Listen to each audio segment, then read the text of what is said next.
everyone. Welcome to the Horror Room. I'm Travis Bruce, and today I got two return guests. I got Christopher Pelton with us. Of course, you guys know he's from Psychotoxin Tales Press. And I have, of course, Mr. Hart here. Horror. Guys, what's up? Oh, it's all good. It's good on the East Coast here. We're rolling along in the nice weather. Yes, I'm enjoying it as well. Now, and Hart is having a nice little cocktail. So, Hart, I'm going to show it to you because you both guys have some big news coming up.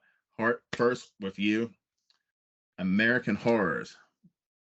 You guys are going to be working together with Scareplex, who, Ash and those guys, I love those guys. I had them on the show before. So tell us a little bit about that project. Well, Ash Hamilton and I have been friends for a long time. Ash has been a frequent contributor to the American Horrors Film Festival. And he's also an Illinois Midwestern filmmaker, and he's around the Decatur area of Illinois. And my family is in Decatur, and I've got family in Taylorville, Illinois, and I'm from the south side of Chicago. So it was really great to get to know Ash over many years. He runs Horror Fix, and he actually was a big fan of the Boneyard Press comic books. So one of the great things about being a long-term creator is the relationships you get to have with people that were fans, and now they're out there really kicking ass. People like Max DeVille over at Atrocity Press. He's doing a great job with Mary Machine Gun. He's been working with Ben Dunn over at Antarctic Press. So it's really great to see these guys that were like your fan go out and kick ass. They grew up and, they're doing a great job. Plus, I work a lot with Max. Max is one of my people at American Horrors. And a big part of American Horrors is we've been off the air for about a month now because we've been upgrading all our servers. We've been upgrading our streaming software. This stuff is always changing. You know what I mean? This stuff is always cycling forward. So we had to. It was time. And I struggled with it. I struggled with when we were going to do this. And so we ended up kind of having to do it in August. And it stretched out a little bit longer than planned, but we're about to go back on the air. We're about to stream again. We've got a lot of great stuff. And doing American Horrors, it's a dream come true. And we're also involved in publishing. So we've got Boneyard Press, and we've got the stuff we're doing with Psychotoxin, because the team up with An American Horror Story and Psychotoxin Press, that was an American Horrors project. That wasn't a Boneyard Press project. They're different entities. And so Chris has presented a really lovely opportunity to team up with a new digital publisher and to get a new perspective on this market, this current market. And he's a person that's willing to face some challenging subject matter. So he's got a couple of books there that he wasn't sure of what to do with Psychotoxin Press. So he decided to say, hey, Hart, why don't we do Hart Fisher Presents? And I'm like, well, no, I think we should just run it with the Boneyard Press imprint, because Boneyard Press is known for its outlaw comics, its First Amendment stance, its trials and tribulations, and all the fantastic creators that came out from under that brand. There was so many amazing artists that came out from Boneyard Press. And now we're doing it again in a new age because Chris is very aggressive. Sometimes he's got to settle down and do more marketing and less publishing. But I understand the excitement. I get the excitement. That was my thing. I didn't take care of myself when I was a publisher, guys. When I was in the 90s, I really did not. I took every penny I had into putting out the books. I starved because I lived on publishing the comics. And so now it's really fun to do this with Chris, to do this Psychotoxin team up. And like right now, before we've done this interview, we're going back and forth on the logo design of this crossover logo that Chris has come up with. And I'm kind of fine tuning with him. And I like that. I love the team up. I love working with other creators. It's a lot of fun because everybody brings their special sauce to the table. And I'm not saying that in a pornography way. Their special sauce. that's the joy of doing what we do. And I think that's the joy of your job interviewing people is you get to talk to all these different kinds of voices. And it's what I liked when I was a host at American Horrors, when I was interviewing everybody for American Horrors, or even my radio show, Heart Attack. It was great. I don't know about you, man, but when I was doing Heart Attack Radio, I was purposely choosing, like, what can I learn from this guest? What can I get out of this guest for myself? What can I figure out about my career from this particular guest? Because as an interviewer, you are given access and privilege in a way that you would never get if you were an actor or a director or just a publisher. If you're a great interviewer, you can get a lot of information of a person if you ask the right questions. I 100% agree. Yeah, I'd say that's the most effective. I think if you know the people that you're talking to, and you can look at life the way that they even just by learning about how they look at life, you can walk away with knowledge that hopefully improves yourself or answers some question that you might have had about something else in your life. So that's what we hope for anyway. Great. And I mean, this isn't I interviewed Ash last month, I believe, and he brought the exclusive about Scareplex on to my show, and it seems like an amazing opportunity for a lot of indie filmmakers because from what I've been hearing, I mean, just talking to a lot of them are getting screwed, and they're getting screwed big time. I can really add to that because, okay, a big reason I did the American Horrors Film Festival in Lake Geneva, Wisconsin, was because it enabled me to get a leg up on where the industry is going, because your consumer doesn't understand that it's not like, oh, they made that film on Wednesday and now it's out at the store on fucking May 5th. It's not like that. There's this process for marketing these films, getting these films out to the public. And sometimes it takes years, So when you do a film festival, I felt like an old-fashioned A&R guy because I'm scouting talent for new productions at American Horrors. So for my television network, I'm starting to entertain outside investment to make original programming on the network for like fictional television. We want to do episodic fictional television on the network. That's where we're heading, with American Horrors. And a little bit of publishing, but it's really all about the network. And so we want to be doing original programming on the network beyond commentary. We have a lot of great original product on there. Mostly it comes from like the Gorecast guys are fantastic. Man, they're geniuses. They're goddamn geniuses. So many great talents on the network, but it's time to make like a Walking Dead show, an X-Files show. I've been watching Tales from the Dark Side for the last 2 weeks. Oh, and every episode I watch, I think to myself, why don't we have this on TV anymore? Exactly. There's nothing like that on television anymore. And well, we're looking to do that with the product that we call it's based on one of my comic books. It's Flowers in the Razor Wire. Right. Okay. And one of the actors and one of the people involved in the Flowers in the Razor Wire first pilot we did as a test for Japanese television, Joseph M. Monks recently passed. He passed on August 19th. So condolences to his wife, his mother, and his sister. My condolences to you. I know people all are aware I've had problems with Joe, but they were my problems with Joe, not with his family or anybody else. So my condolences for them and what they're going through. I remember what it was like when I lost my wife and my mother, so I get it. So my condolences to the family. Me and Joe. Condolences. It is. Rest in peace, Joe. Now, Hart, I have a hard question to ask you. You're someone who has worked in film festivals for a long period of time. Do you think a lot of, especially these horror film festivals, do you think a lot of them are full of shit and they're not credible and they're doing it an injustice to indie filmmakers, especially the newer ones? Well, I'm gonna give some background for your audience so they understand where I'm coming from, right? So they don't say, "Oh, he's piping off." All right. So for myself, I wrote and directed my first feature film, The Garbage Man, and shot it in 1993. Okay. So back then was the golden age of the birth of indie film festivals with Sundance and the birth of like your Marriott El Mariachi and your Tarantino with Reservoir Dogs and all that kind of revolution with Kevin Smith and Clerks and all these other different films and the rise of Sundance and the rise of film festivals. So that became like part of your business plan. So for myself, I'm a student. I'm a total student.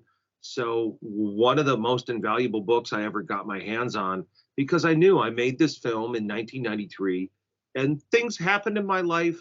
My girlfriend was killed in the middle of making the movie. So it kind of derailed the goddamn project. And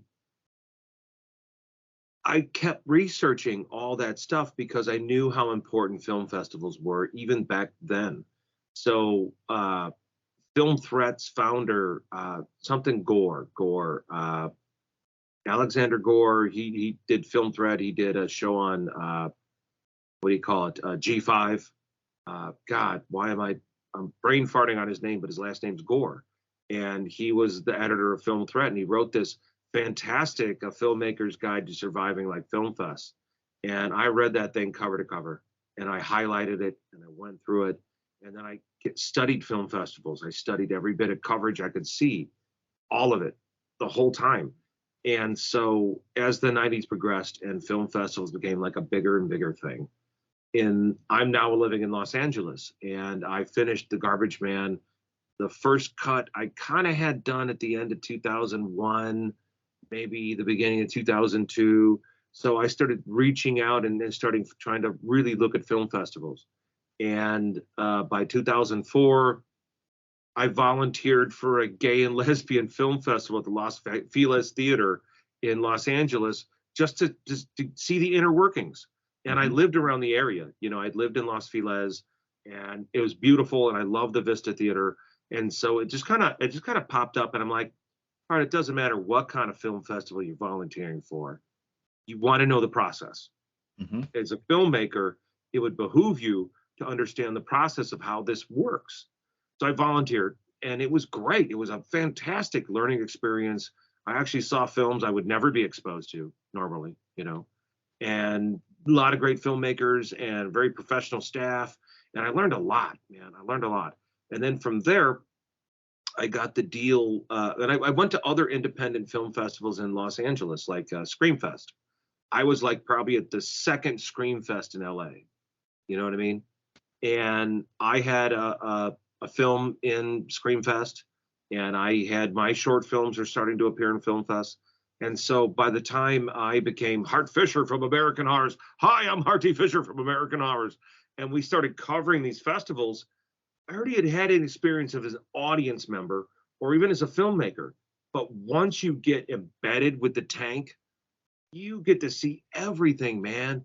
So when I signed the deal to do American Horrors, I made a point like I'm going to cover film festivals. And a lot of times what happens is the film crew comes in and they float their little butterfly ass in at the last minute, and they shoot their shit for about an hour, hour and a half, and they jet, they're gone. Not me, man.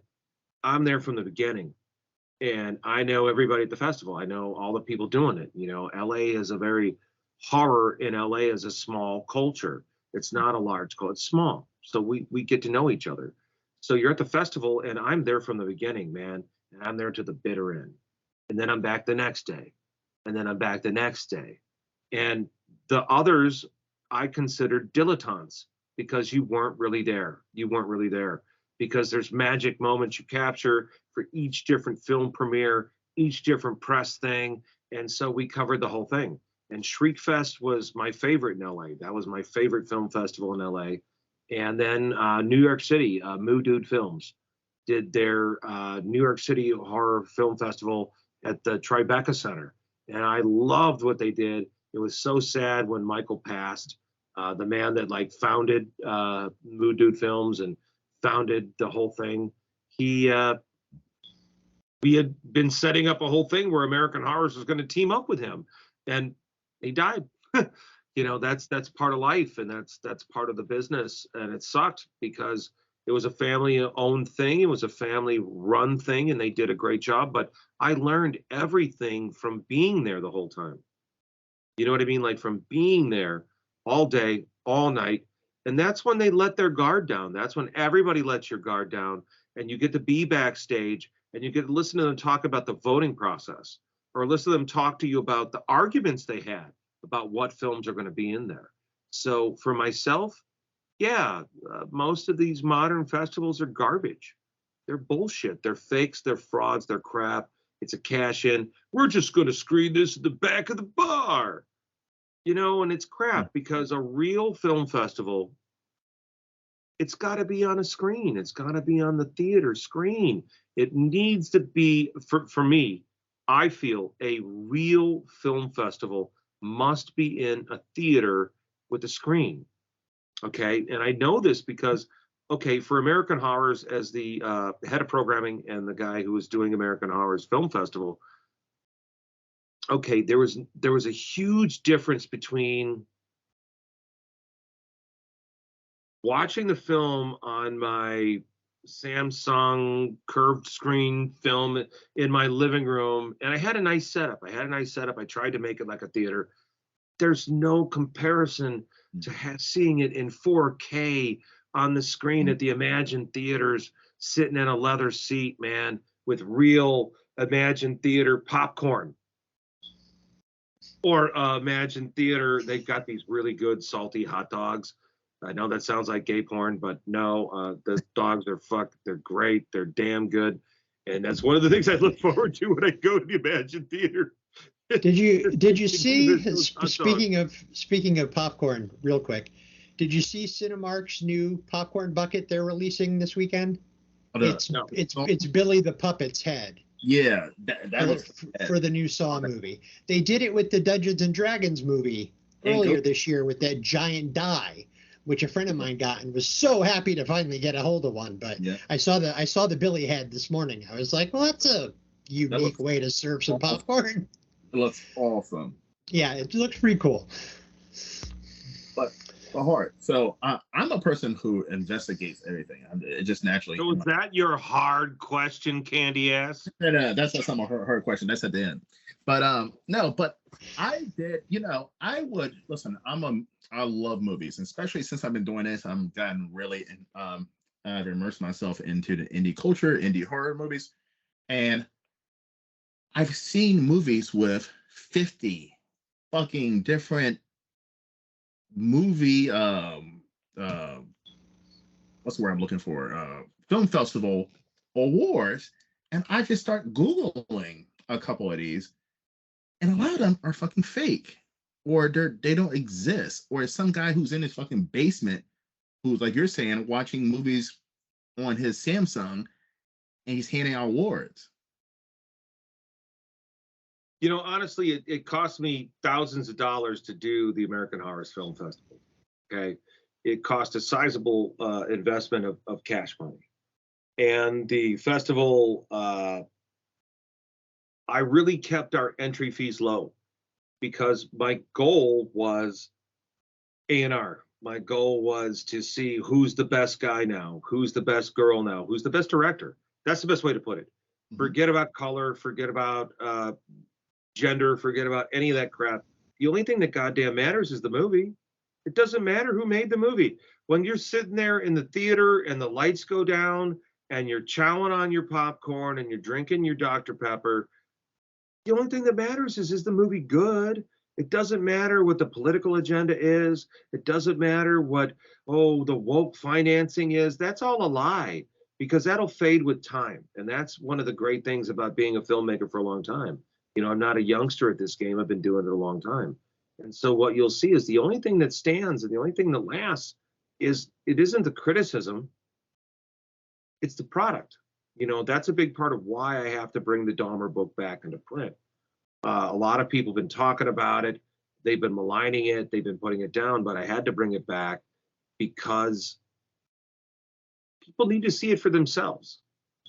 It's got its own life. People want to read it. So it's time to bring it back. And man, it's going to be in the best format it's ever been in, because we really, really, and I think Chris can attest to this because he's been working with me on assembling the book. So, you know, Chris can look at the art and like, come on, man, what do you think of the art, Chris? I have a copy of the Dahmer. I have an original copy that you signed for me 33 years ago. And the art that we're putting in for the new book is leaps and bounds higher quality than the original printing of the book from 1992. It's the upgrades to the art have been tremendous. The book is brighter than it's ever been. It's sharper than it's ever been. I'm excited as hell to get it out there to people. So like, I'll ride your ass like Zorro, because, you know, this is a phenomenal Zorro project. the Gay Blade. That's a phenomenal. It's Don't see that movie with George Hamilton. Zorro the Gay Blade is hilarious. You know, it's I can't wait to get it out to people, because it's top shelf. But that's the other big news. Like the big book of Dahmer, I mean, it's in its finishing stages, right? Yes, it is cut together. We are a few pages away, I think, from finally being able to put the whole thing to bed and get it to the printer. So all the artwork's been corrected. It's been final design elements with the back cover, final design elements with the introduction, final elements with some of the new pinups going in there, and also trying to finalize the epitaph. So yeah, we're close. We're very close. And then after that, Bill the Bull, which is, from what I've seen, also coming along quite lovely. So yeah, this is why I say thank you to Kevin Strange. Kevin Strange from Strangeland has been really helping me with the buildable art corrections. I mean, we're talking about 354 pages of artwork. A lot of it's 30 years old. So this is a lot of Photoshop work, and I've got so much going on. And I've also needed a new eye. You know what I mean? Like when you're too involved in the project, you start doubting yourself. You start nitpicking it. So it's good to have somebody else step in outside of it with a fresh eye. And Kevin from Strangeland, and also the director of Cockhammer for Trauma, has stepped in, has been doing really good art corrections. And he's a talented young man, that Kevin Strange, a talented young man.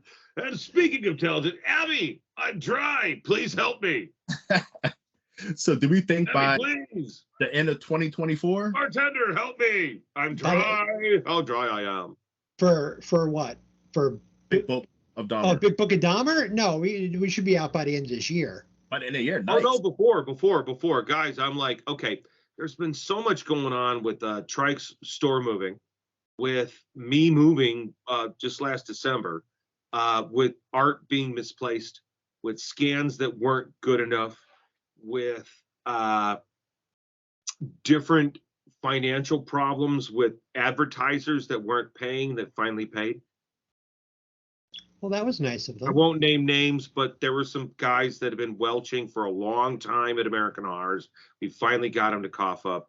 There's a lot going on. Like, everybody forgets that my full-time job is running American Horrors, and that's like 3 or 4 or 5 damn jobs, from all the license negotiating, all of the, I do all the programming myself, all the graphic design, I do it all myself.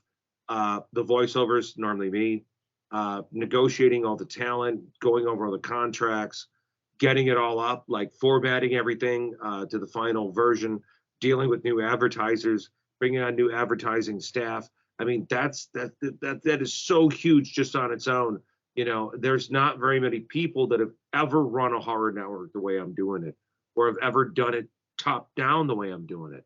There's never ever been a horror channel where the head guy designed the logo, does some of the music, does the voiceover, is the face of it. I mean, maybe a show, but not a 24-hour channel since 2011. Guys, we've been 24 hours a day since 2011. That's a long, long time. And a lot of people have lived and died with us. So it's all about surviving all that. And we're thriving. We're doing really well. We're about to relaunch. I'm very excited about all the new stuff I've got signed. So much cool stuff. I mean, oh my God, so much cool stuff.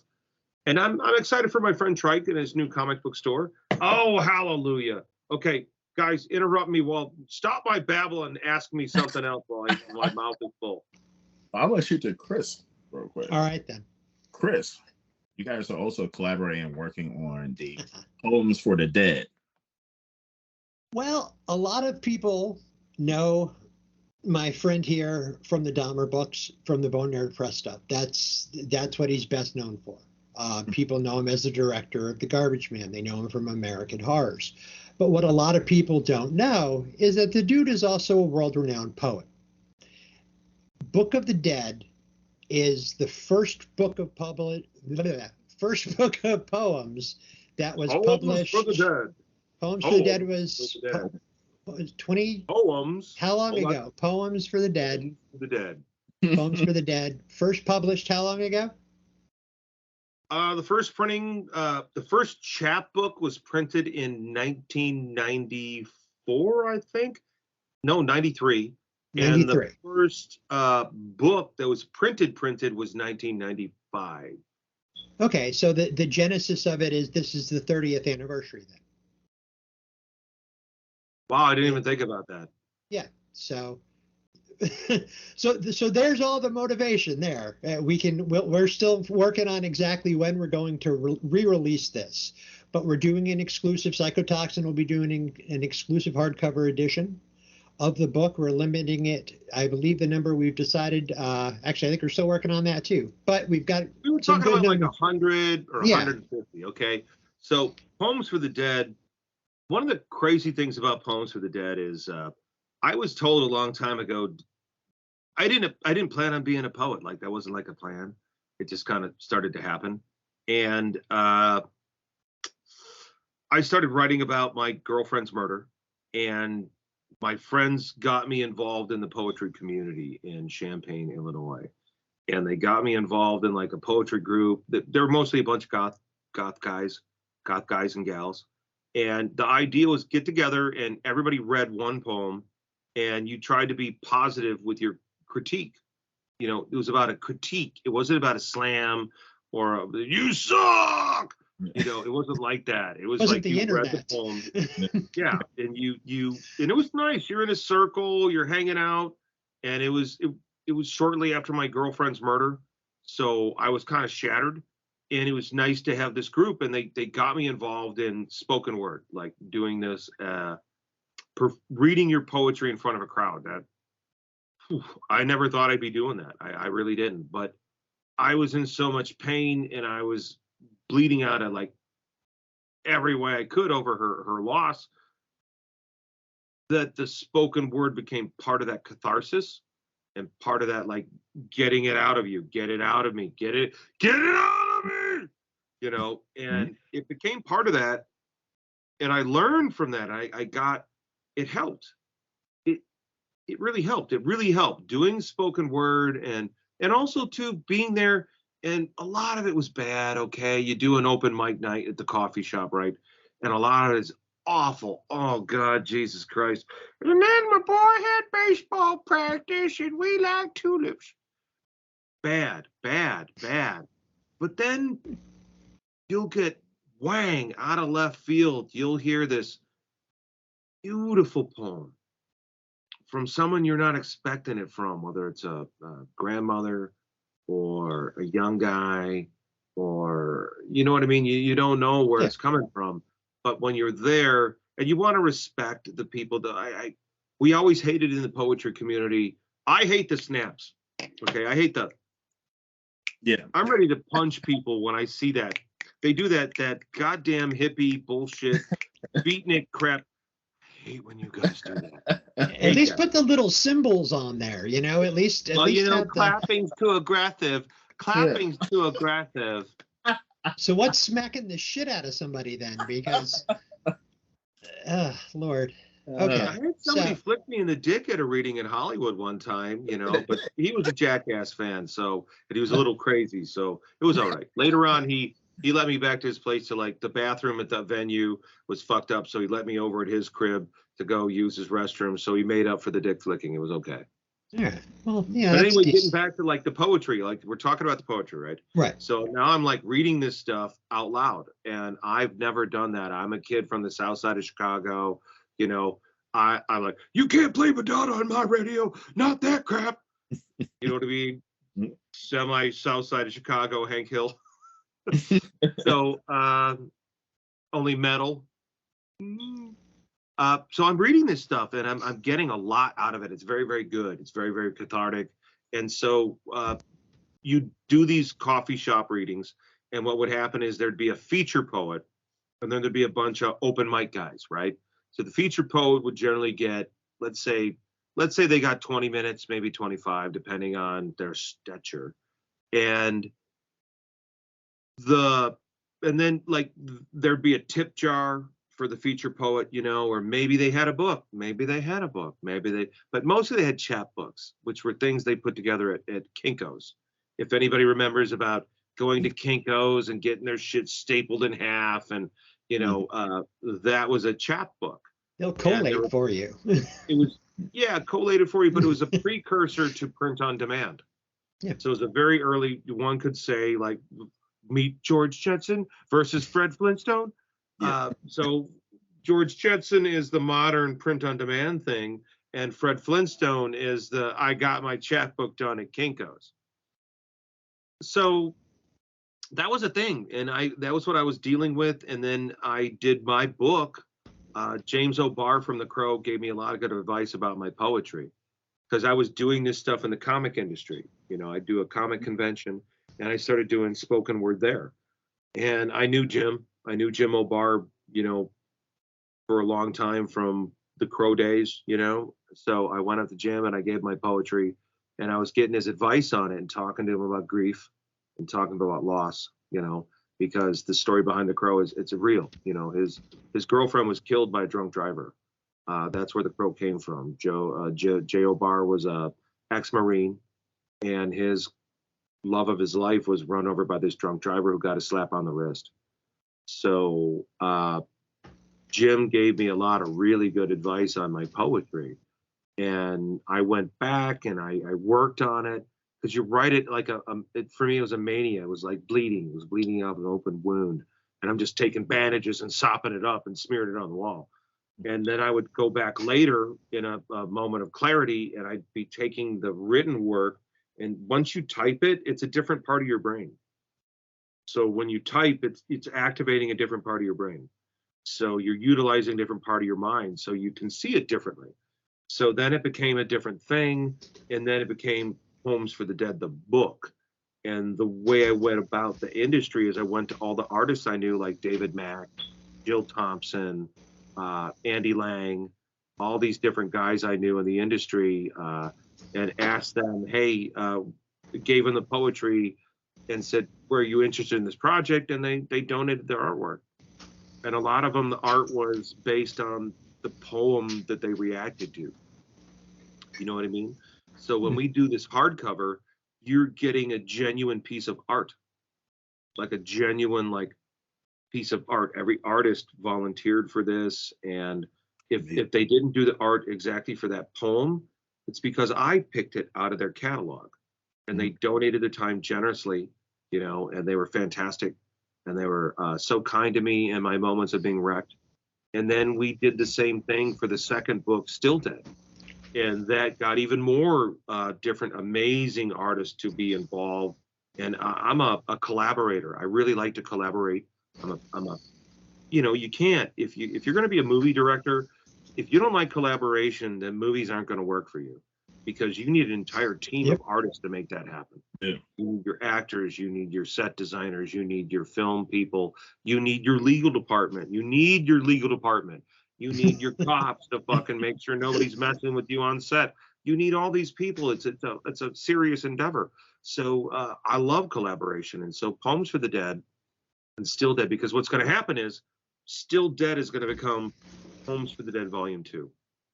And then down the road, we're going to do new volumes of Poems for the Dead Volume 3, 4, 5, 6, etc. But right now, me and Chris are focused on the hardcover of Poems for the Dead.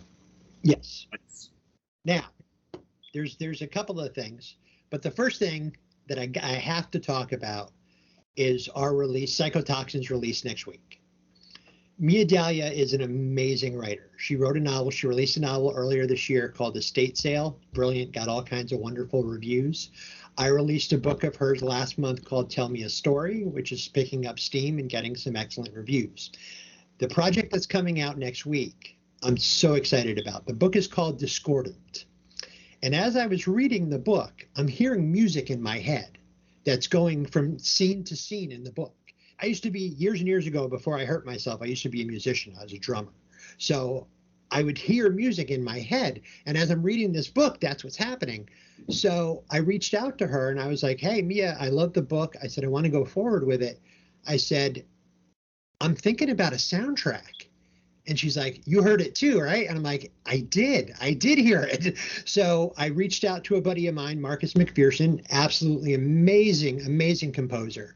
And he wrote 9 tracks that are just dark and haunting that fit this book so beautifully. Wow. So right now on our website, we opened up our bazaar, which is our place because Amazon doesn't do pre-orders for physical books. So I reached out to some of the writers that I had stuff coming out with, and I was like, hey, do you guys want to do like signed limited editions? We'll sell them directly on the website. You're going to make more money royalty-wise directly through me than you are through Amazon. And some of them gave through, and those books have been selling great for us. So Discordant is right now up on the website, and if you pre-order the book, you get the soundtrack for free. So, and the soundtrack is amazing, and Marcus is just extremely talented, and I'm hoping that this is going to lead to the start of many other projects with him because that kid is gifted. So, yes, Discordant by Mia Dahlia comes out next week. Check out the pre-order. The soundtrack will blow you away. Awesome. So, now, I like that stuff. I really like when like that kind of thing where you do the soundtrack. Like I've done that before. Not me, but okay. I was the cover of Beyond Horizons magazine, which was horror and metal, and they had a really great sampler CD in their magazine, sure. And it was really great. And then I've been involved with other projects with that sampler CD involved, like a soundtrack. Yeah. And we did this with Boneyard Press. We did it with the Zombie Commandos from Hell, and they had a soundtrack for their comic book. I love that. And I know that Jim O'Barr did that too.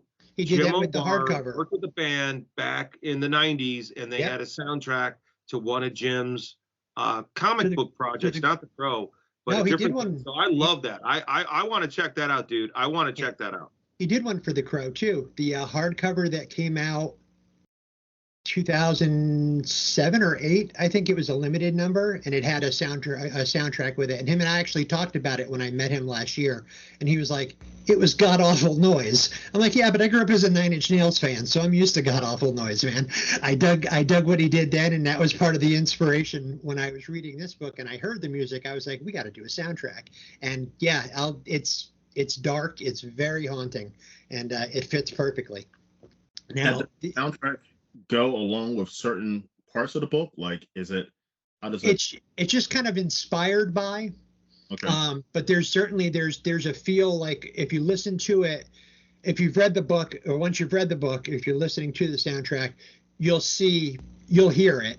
I mean, you can certainly, because the soundtrack itself is, I don't know, 20 minutes, 25 minutes. I mean, it's not a long, as the book, but it's definitely, there's musical cues in the book that I think heavily inspired the writing on the soundtrack. Because Marcus just he took his time, he read through it, he made sure he had understanding of it, and then he started sending me samples of stuff, and I was like, dude, yeah, go forward with this, and then he would send me a couple tracks, and it all kind of picked up steam, and it's, like I said, it is delightfully haunting. Well, So Chris, you've been a musician for a long time. So I think you can vouch for this. A lot of fans forget that musicians and all their favorite bands and stuff, they're all fans too.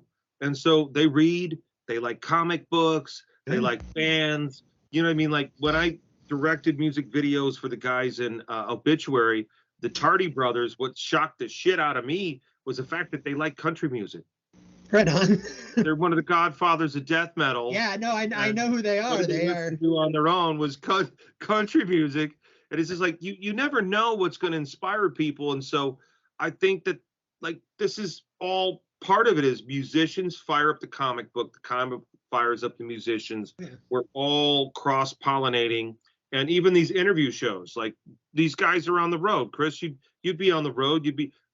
I mean, you've been off the road for a bit, but can you imagine if you had all this podcast shit and all this stuff when you were on the road back then that you could listen to instead of like fighting with your bandmates in the fucking van?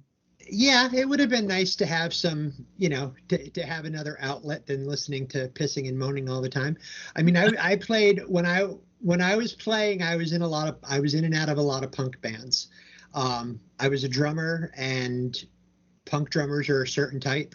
And then I fucked up my hand, and that was the end of that. So, but a lot of the videos that we did, a lot of the Psychotoxin videos that we did, especially early on, I composed most of the music that is under those videos, or because I love playing around with that shit. I bought a MIDI keyboard, and I've bought all kinds of packs for this and that and the other thing, and I just have a ball. I just put the headphones in and sit down and just start screwing around with stuff, and so a lot of those early videos, which I got to get back to, but a lot of the early videos have music that I wrote to go along with them. So now we have been talking about.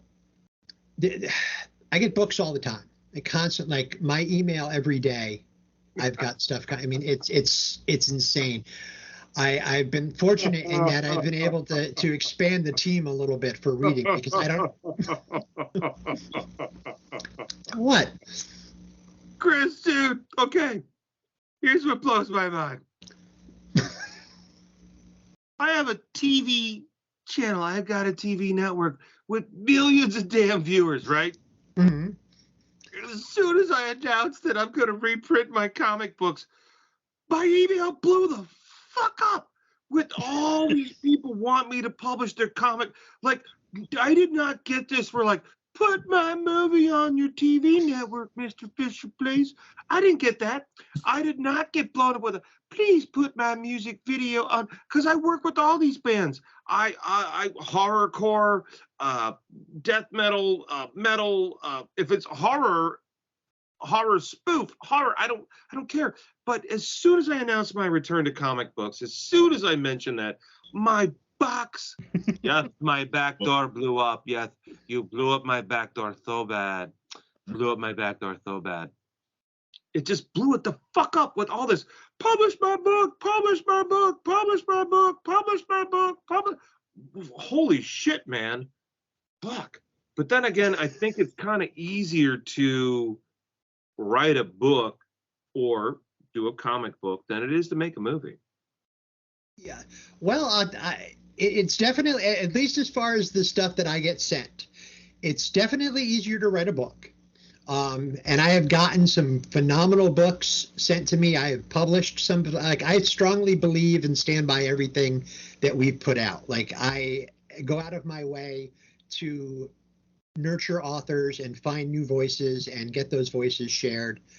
And lately, I've been getting some stuff that kind of leans more towards what Hart does than what I normally do. You think that's because my fans have discovered we're working together, so now all of a sudden you're getting some of that runoff? It's entirely possible. So I'm starting to get in the last month or so, I've started to get some more of the extreme horror stuff coming in, and that's great. I'm not the biggest fan. It's not my particular genre, but I'm a publisher. Everybody should have a voice, and if it's a good story, I'll print it. But this type of stuff, I wanted to bring Hart in on because he's got much more experience with that side of horror than I do. Mm-hmm. So we started talking about it. The first couple of books came in. We're still in the process of figuring out, which one is going to be first, what we're going to, when we're going to publish it. We've been going back and forth on the creation of the new logo. That'll be a shared imprint for our prospective publishing houses, and Boneyard's the perfect team up for this. We talked at great length about how we wanted to present it, but with the history that Boneyard has and what I'm trying to do with Psychotoxin, it just made sense this is the perfect way to present it.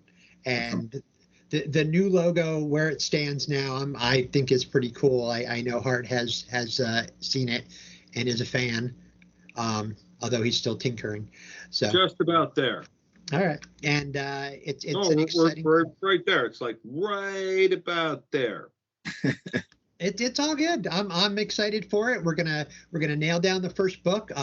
One of the ones that is in contention is in the I guess in the vein of Cocaine Bear and Cocaine Shark. I received a book called Smack Squatch, which is Shark. There is a Cocaine Shark, but dude, have you seen it? I have seen it. It is awful. It is beyond awful. The shark never comes into contact with the cocaine. Yeah, is it an asylum film? It's on Tubi, so I'm not sure. I'm not sure who it's. Cocaine Bear is awesome. For Cocaine Bear is amazing. Cocaine Bear is a lot of fun. Lots of fun. I'll tell you, it's funny. I watched 4 horror movies this week. The wife was out of town. I have a 110-inch projector. Listen to you. You're so funny. The wife was out of town. The wife isn't a horror fan. And I got my underwear, and I had some Crisco, and I watched any damn horror movie I wanted to. Settle down. I have a 110-inch projection screen in my living room, so I sit down to watch horror movies. The first one I watched was an anthology called Tell Me a Creepy Story. 3 stories. Not the best rating, but lately we know what those ratings are worth. The first story from Rotten Tomatoes, which you found out is completely paid for and bought off. The first story, amazing. The second 2, pretty solid, pretty good. And then I watched Talk to Me, which is the belle of the ball right now. No, I've read some people talking about that. Did you enjoy that film? It's good. I don't think it's a 9.2 on Rotten Tomatoes good. Did you see Nefarious? But I did not see Nefarious. I really like Nefarious, and so I've been really wanting to see that. It's good. It is a very good horror movie. The actors are very strong. I don't know if it's as good as everybody's ranting and raving about, but it is a solid film. Horror is a taste thing. Much of horror is all about, like, what was the first film you saw? What'd you see after that?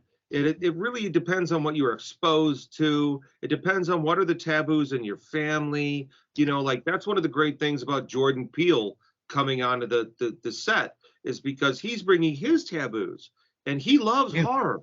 That's a thing that a lot of people don't want to discuss, is that, like, my experience in Black culture is Black folk fucking love horror movies and love comic books. That's been my experience. And the mainstream public culture wants to ignore that. They want to ignore that Black culture has been enormously influential in horror films and comic books. There are so many amazing Black creators out there. One of my favorites is this artist, Dennis Cowan. And I know I'm massacring his name. My favorite book he did was called The Question. For Vertigo at DC. I think it was DC Comics. But there's so much involved in different cultures in horror that kind of scares the shit out of corporate culture. You know what I mean? Like the mainstream, like even the idea of wokeism. Like, who killed exploitation films? Assholes on the side and cost a lot of people a lot of jobs. You know what I mean? It's a thing where you gotta enjoy the flavor. If I'm gonna get a gyro, it's great to get a new age gyro with maybe pineapple in it, but I want that Greek gyro. I want my sushi. I mean, it's all different flavors, and you want them, and there's a value for that. And we got to start admitting how much of that is in our culture and what we're doing, because at American Horrors, we play so many films from filmmakers, especially a lot of female filmmakers. We play a lot of movies from independent female filmmakers, and a lot of people give that lip service, but that just was like a natural progression for us, especially when I launched the American Horrors Roku channel, and we had the Film On channel. And my late wife Waka, she was totally in charge of the Film On channel. She didn't ask me what was on. She didn't fucking tell me. She fucking did what she fucking wanted to. You know what I mean? And I trusted her, and I trusted her vision. And I think that's kind of where we're going with independent horror and independent absolutely. books like yours, Chris, and Travis, your show. is people are starting to understand these independent visions in an intimate way. We're all talking. You know, I'm rambling. I'm sorry. I'll shut up. What I love about where we've come, and it was funny. I was going through some messages the other night, and I realized that this week is the 1-year anniversary of the first conversations I had with my partner Jester and my former partner Tom about the formation of Psychotoxin. So we're at a year now, just about officially. And I look back at what we've done, and I'm amazed by the diversity that we've been lucky enough to receive. Like, I didn't know what to expect when I put out the first feelings for the first issue of Eidetic Quarterly. And I got 130 stories in, and those stories came from all over the world. And I had never read horror from some of these countries that people were sending me stories from. And it was just amazing to see how different, like, everybody's got their boogeyman, but everybody's boogeyman is different in every part of the world. And it was just, to this day, I still have stories that I look through and I'm just like, this is amazing. Living here, knowing American horror, I wasn't aware of some of the stuff that scares the crap out of Australians. And I mean, for God's sake, if you've seen some of the bugs and shit in Australia, I mean, it's terrifying enough as it is. I had a friend of mine lived there for years. She's like, this is where I moved to get over my fear of spiders, because you don't have a fucking choice in Australia. They're everywhere, apparently. So we're working on just getting the best stuff out there, and the new stuff, the more extreme stuff. We're going to be teaming up with Hart and Boneyard Press and Psychotoxin are going to start pushing out more extreme horror stuff. We're going to avoid the Amazon conundrum, because really they're just such a pain in the ass about so many of these things. I want to go back to, we'll be selling them on our site. Hopefully we'll be selling them at live events, because both of us need to get back out and start doing some more live events. Well, here's the thing, Chris. For me to come back involved in this is, I know all about transgressive. As the co-author of A Taste of Cherry, seized in Oklahoma and banned at this day as obscene material, as a man who's published Michael Diana, who's the only American cartoonist to go to jail for his artwork, as a man who's faced down protest marches, as a man who's been working with Danzig for 30 years, as a guy who has done all this and has faced down protest marches and has faced down courtroom battles and has done all this and understands transgression. I understand transgression. So when we say it will be extreme horror, it isn't for titillation. It's going to be something that hurts you. Oh, yeah. It's going to be something that gets under your skin. Otherwise, I won't put my name on it. If it doesn't hurt you, if it doesn't upset you, if it doesn't haunt you, I won't do it. So you better get ready. Oh, it's going to hurt. Oh, yes. Speaking of third, Christopher, you actually referred me to a young lady's author, Ruth. Ruth. Her book disturbed me. Which one? Oh fuck it hurts. Yes. I love that title. It's a book about medical horrors, and Ruth is an amazing human being. I love her to death. She has done a bunch of covers for us. We published a book of hers, What Did Not Die, which is a wonderful ghost story. Oh fuck it hurts is delightful. Her husband just recently published his first book too, which was about a time traveling dinosaur who eats Nazis.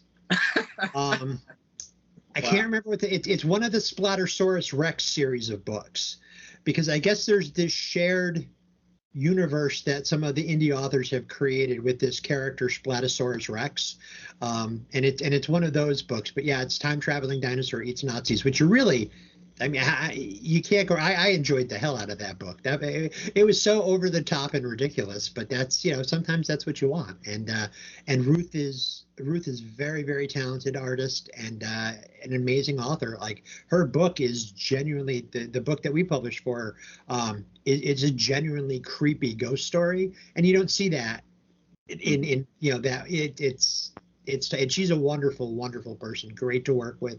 She sometimes I think can read my mind, because like I'll throw like I need something like this at her, and like 24 hours later she comes back with exactly what I had in my head, but was too stupid to put into words at that time. So Ruth is great, and I'm glad that you guys were able to chat, because I know she was looking forward to it. So oh fuck, it hurts. It is disturbing. I mean, you fucking like, whoa. Yeah. It sounds like a tampon ad. it's a great book. It really is. I'm so happy for her success with that, because a lot of people are saying a lot of positive things about a book called Oh Fuck, It Hurts. If you're squeamish, that's a great title. That's a good damn title, man. Yeah. If you're squeamish, it's a marquee title. Not quite as good as one I saw in Times Square, Tight Anal Rampage, but pretty close. Tight Anal Rampage. That's a good one. I saw one the other day that was just simply titled "Oh Fuck, a T-Rex," and I was like, can't go wrong with that. That pretty much sums it up. What's that? And I just found out that a friend of mine is in the process of writing a cookbook called "Oh Shit, What Can I Eat?" And I'm very excited about that. She's her sons have celiac. Got a colostomy bag? No, her sons have celiac, so she's had to learn how to work around gluten stuff for her kids, and she decided to publish a cookbook to help parents whose kids, have celiac and need that help. So I was like, right the fuck on, man. Yeah. How did you end up being such a great person? You grew up knowing me, and I'm a terrible human being. So. But yeah, good stuff all the way around. So Psychotoxin, very, very busy. We've got a ton of stuff coming out. We've got the new collaboration with Hart, and we're working on Big Book of Dahmer, Book of the Dead, whatever. Christopher is patiently waiting for me to finish the Big Book of Dahmer. He's been fantastic. I'm the one that's had a lot of different deadlines, and also I'm being really picky about the graphic design. Like, to me, this is making a statement. I want it right, and I feel that I'd be doing the fans a disservice if I just jammed it out there. So I've learned in the past that when I just ran it out there, I always regretted it. Every time I rushed something out and I wasn't happy with it, it's not like I was happy with it later. I wasn't, so it's looking goddamn good. I'm really proud of it, and I'm excited for it coming out. I'm excited as well. Now, quick question. We're talking about extreme. Have you guys ever received something from someone that you're like, this is too extreme, this is too fucked up, this person needs help? Chris, you should answer first.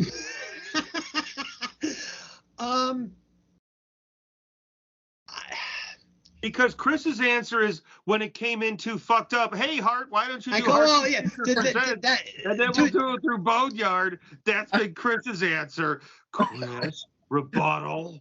Now, I have never read anything that made me question, like the Smack Squatch book. I know who wrote it. I know the guy who wrote it. We've worked on other stuff together. What is Smack Squatch? The audience doesn't know what the fuck you're talking about. What the fuck is Smack? Okay. What? Smack Squatch. It's so like it's an S&M porno book? No, it's like Cocaine Bear. Sasquatch porn? No, it's like Cocaine Bear. Squatch. Oh no, safe word. The safe word is a Sasquatch on heroin. Okay, that's the story. It's out in the woods. It's on heroin. It meets some people. Some really fucked up shit happens, and I can see I can see the audience for it. I just think it could use the bump. Sounds like an asylum film. It's a little crazy. You would know. I mean, you've been busy, so I won't blame you.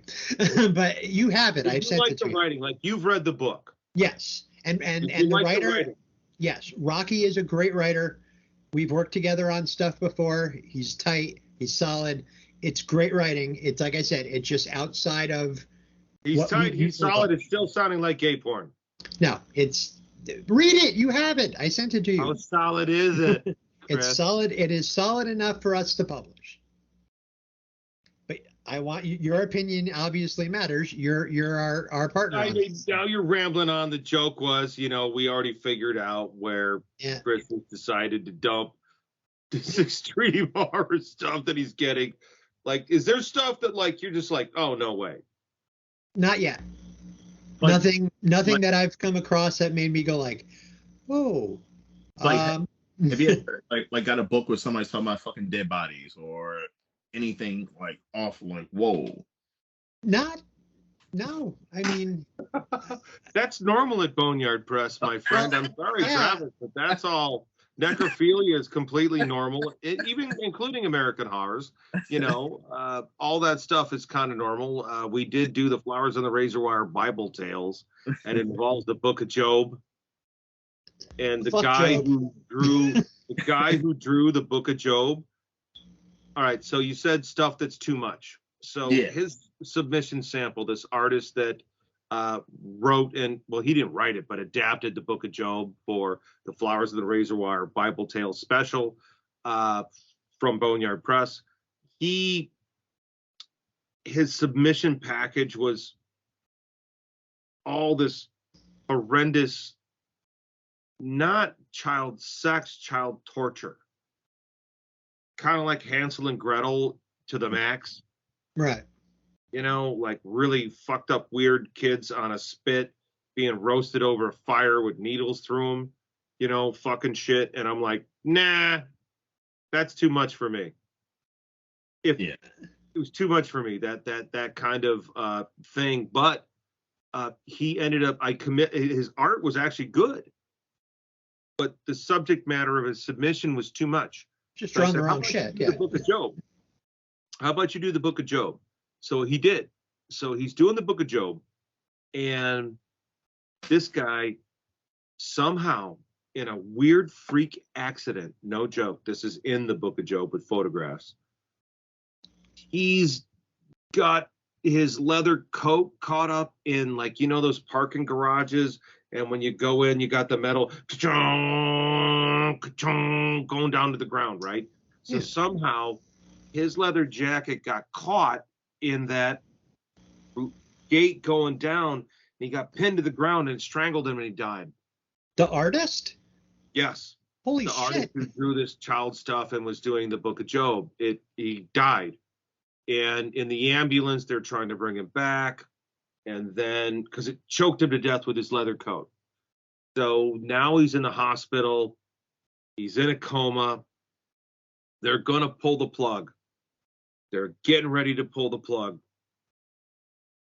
And right when they went to pull the plug, he sat straight up and started talking. And that motherfucker was the only artist on the book to get his story in on time.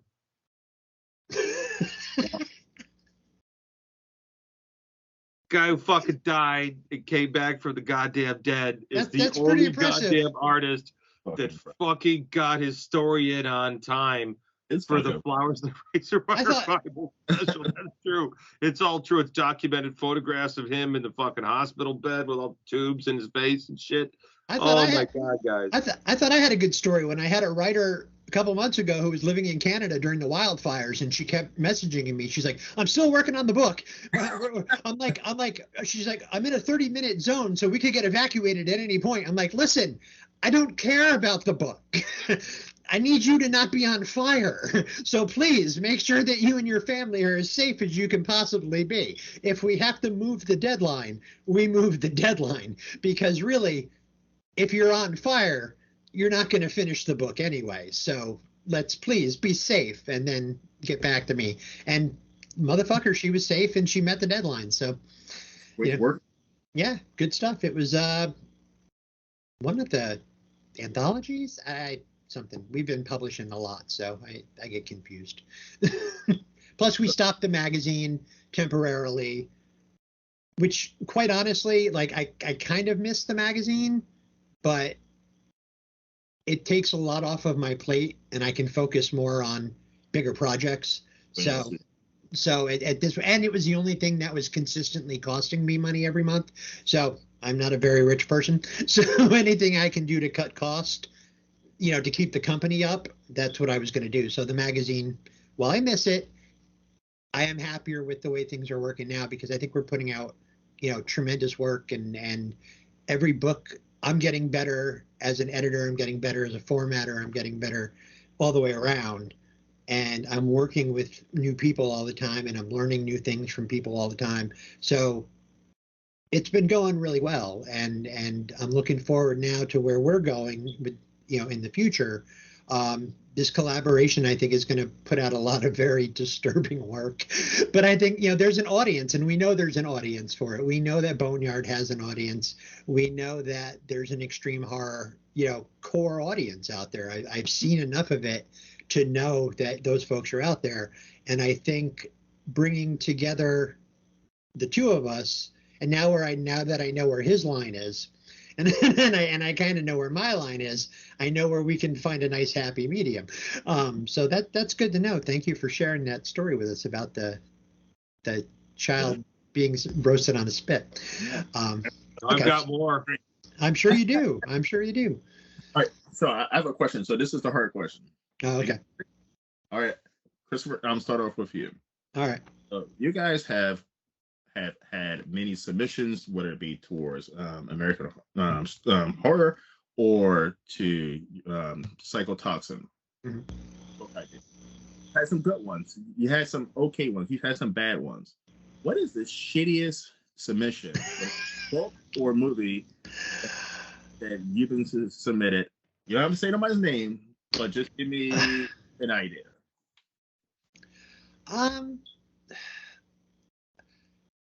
I can't. It's really weird, because I was expecting a lot of shitty submissions, especially when we first started, because, who the hell am I? I figured doing an open call the way that I did for the first magazine, that I would get, all kinds of dreck. And I got some that was mediocre. I can't say that I've ever had anything really bad, like god awful bad. I've had a few, like we're in the process of doing an anthology now called The Visions of Hell, and we got a few submissions to it that had nothing to do with hell at all, like not even a mention. So my curator who's working on the book, she reached out to me and she's like, I don't understand what this story has to do with the price of tea in China, when it comes to this book. And she sent it to me, and it wasn't necessarily bad, but it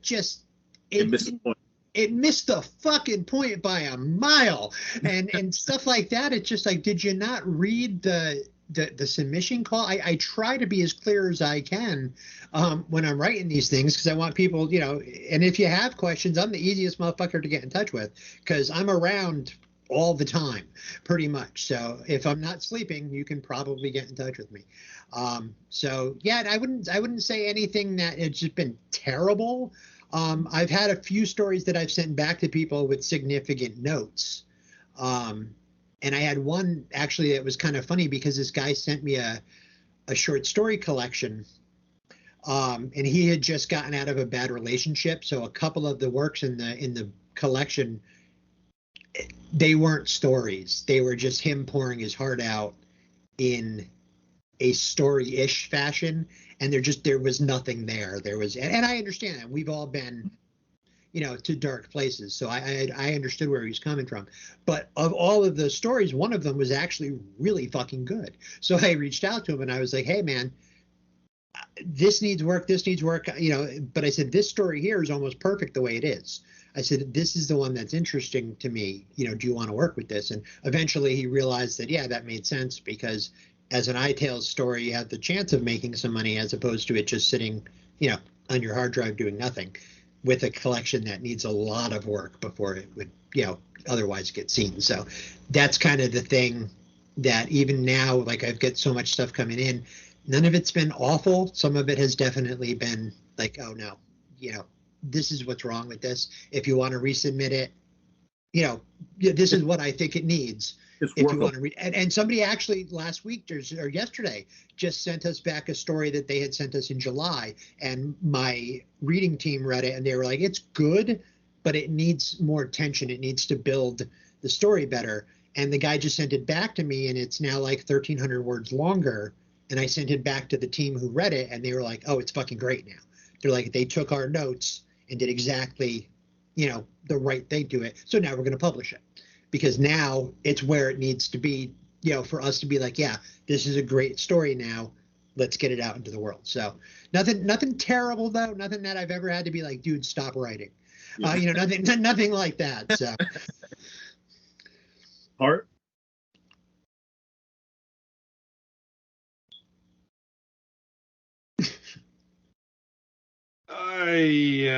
As the curator of the American Horrors Film Festival, as the publisher of Boneyard Press, as the head of American Horrors and the head of programming, sometimes the mediocrity and the awfulness is kind of generic. It's really generic. I mean, it really is. So I would say I'd address the tropes. Okay. Mm-hmm. No more Catholic exorcism, anything. No more Pope's exorcist. No more Catholic exorcist, anything. Anything. Done to fucking death, okay? Number 2, for independent filmmakers, you don't ever, ever, ever have to make another fucking movie about a sociopath holding a woman against her will in a dungeon in his house, in his bedroom, in anything. Never, ever, ever, ever, ever, ever, ever, ever, ever fucking again. And I've made 2 of those movies. Never. Fuckface. Never. You fucking tell me, oh, it's about a serial killer, and he's got this cheerleader, and he's fucking holding her against his will, and he's feeding her split pea porridge. I'm gonna hurt you. I'm gonna punch you in the face. I'm gonna hit you in the dick. Never again. I don't ever want to fucking see another goddamn movie of a fucking woman held prisoner and some sociopath. He got her in a van. She was a roller derby girl. She was a cheerleader. She was a barista. I don't give a fuck. I don't see. Never again, motherfucker. Never again. Henry Portrait of a Serial Killer was done 40 years ago, and quite honestly, it wasn't fucking done that well 40 years ago. We don't need to Henry Portrait of a Serial Killer is a piece of masterwork. It's a masterpiece. Yeah. It's a masterpiece. It was banned for many years. It's visceral. Yeah. It's awesome. It's a fucking punch in the fucking face. Yeah. But you're so old, you're seeing all the ripoffs. All the ripoffs. All the ripoffs. Like 48 Hours is no longer fun. That's a great film from Walter Hill with Eddie Murphy and Nick Nolte. Fantastic film. But if any modern audience watches it, it's spoiled for them because it's been ripped off so many times. Just like Hitchcock. There's certain films that have been ripped off so many goddamn times, like Night of the Living Dead, Jesus Christ. So many of them. So many of them. So I'm going to go again with the tropes. Woman held as a prisoner in the house. Catholic exorcism. Never again. Never again. Yeah, No, unless it's Mafia Exorcist on American Horrors, where the guys they hire the mafia to work for the church, and the cross never works, and they go, I know, it's in the contract. It's in the contract. Because it never works, never works. So trope number 3. Why don't you guys guess trope number 3? I'm fucking done with zombies. So, I'm that ship fucking rotted and sailed a long ass time ago. Fucking Robert Kirkman brought it back, and the comic was great. The Walking Dead book was great for a while. Kind of went downhill later on. To jump off on just a small side tangent, I've been meaning to ask you, and I forgot when we talked yesterday. What do you think about Bill Willingham? Did you see what he did? Who? What? He released Fables into the public domain. I don't know what Fables is. Fables is a book put out by Vertigo.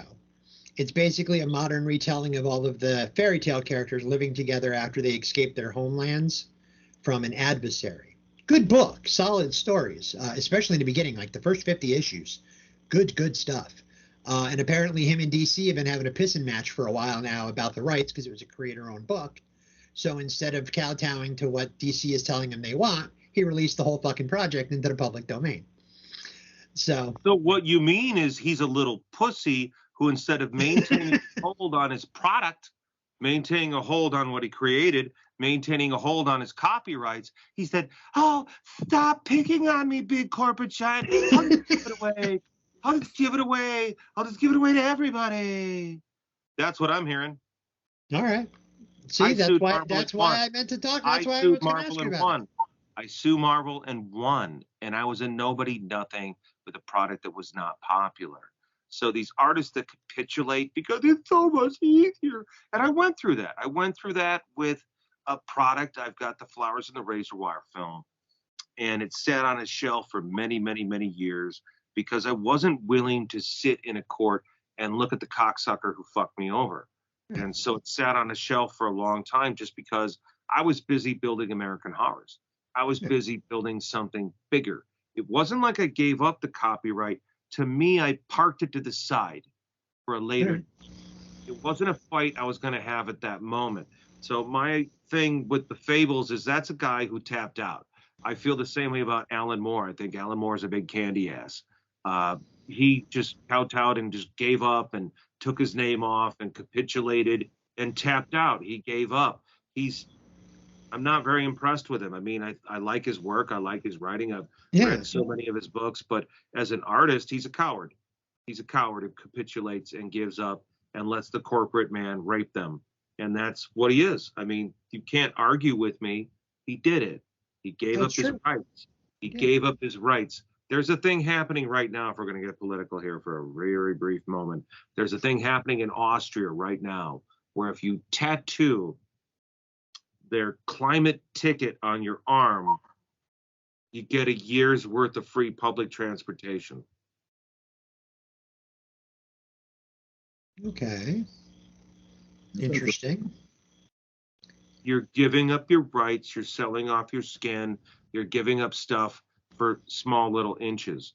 So for me, the guy from Fables gave up his rights because he couldn't be bothered to fight for it. I don't know how he felt about his creation. I fought through bankruptcy court to keep my creations.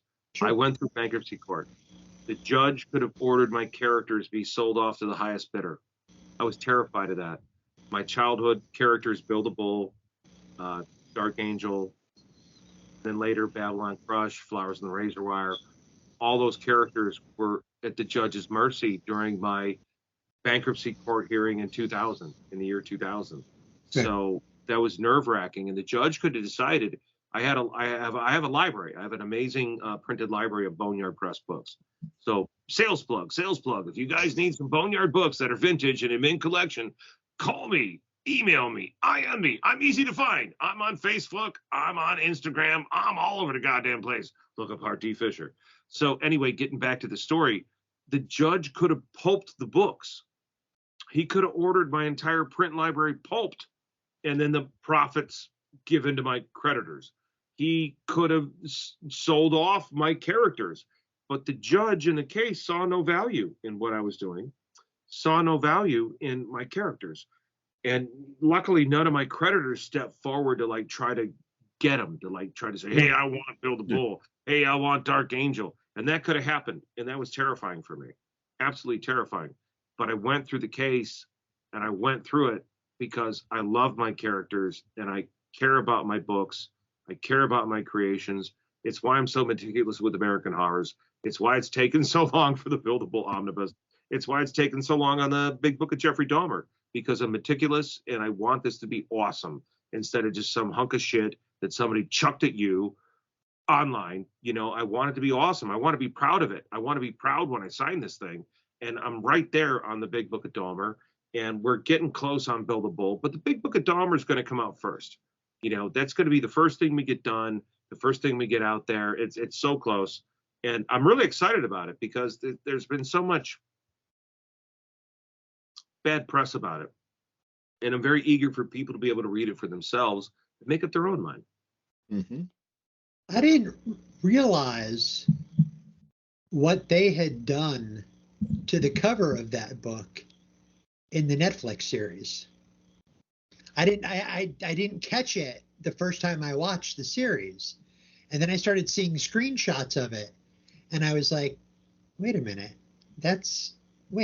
no, and that was what first caused me to go into the fucking garage and start going through boxes of comics to find the copy that I had that I bought from you 30 years ago. 30 years ago.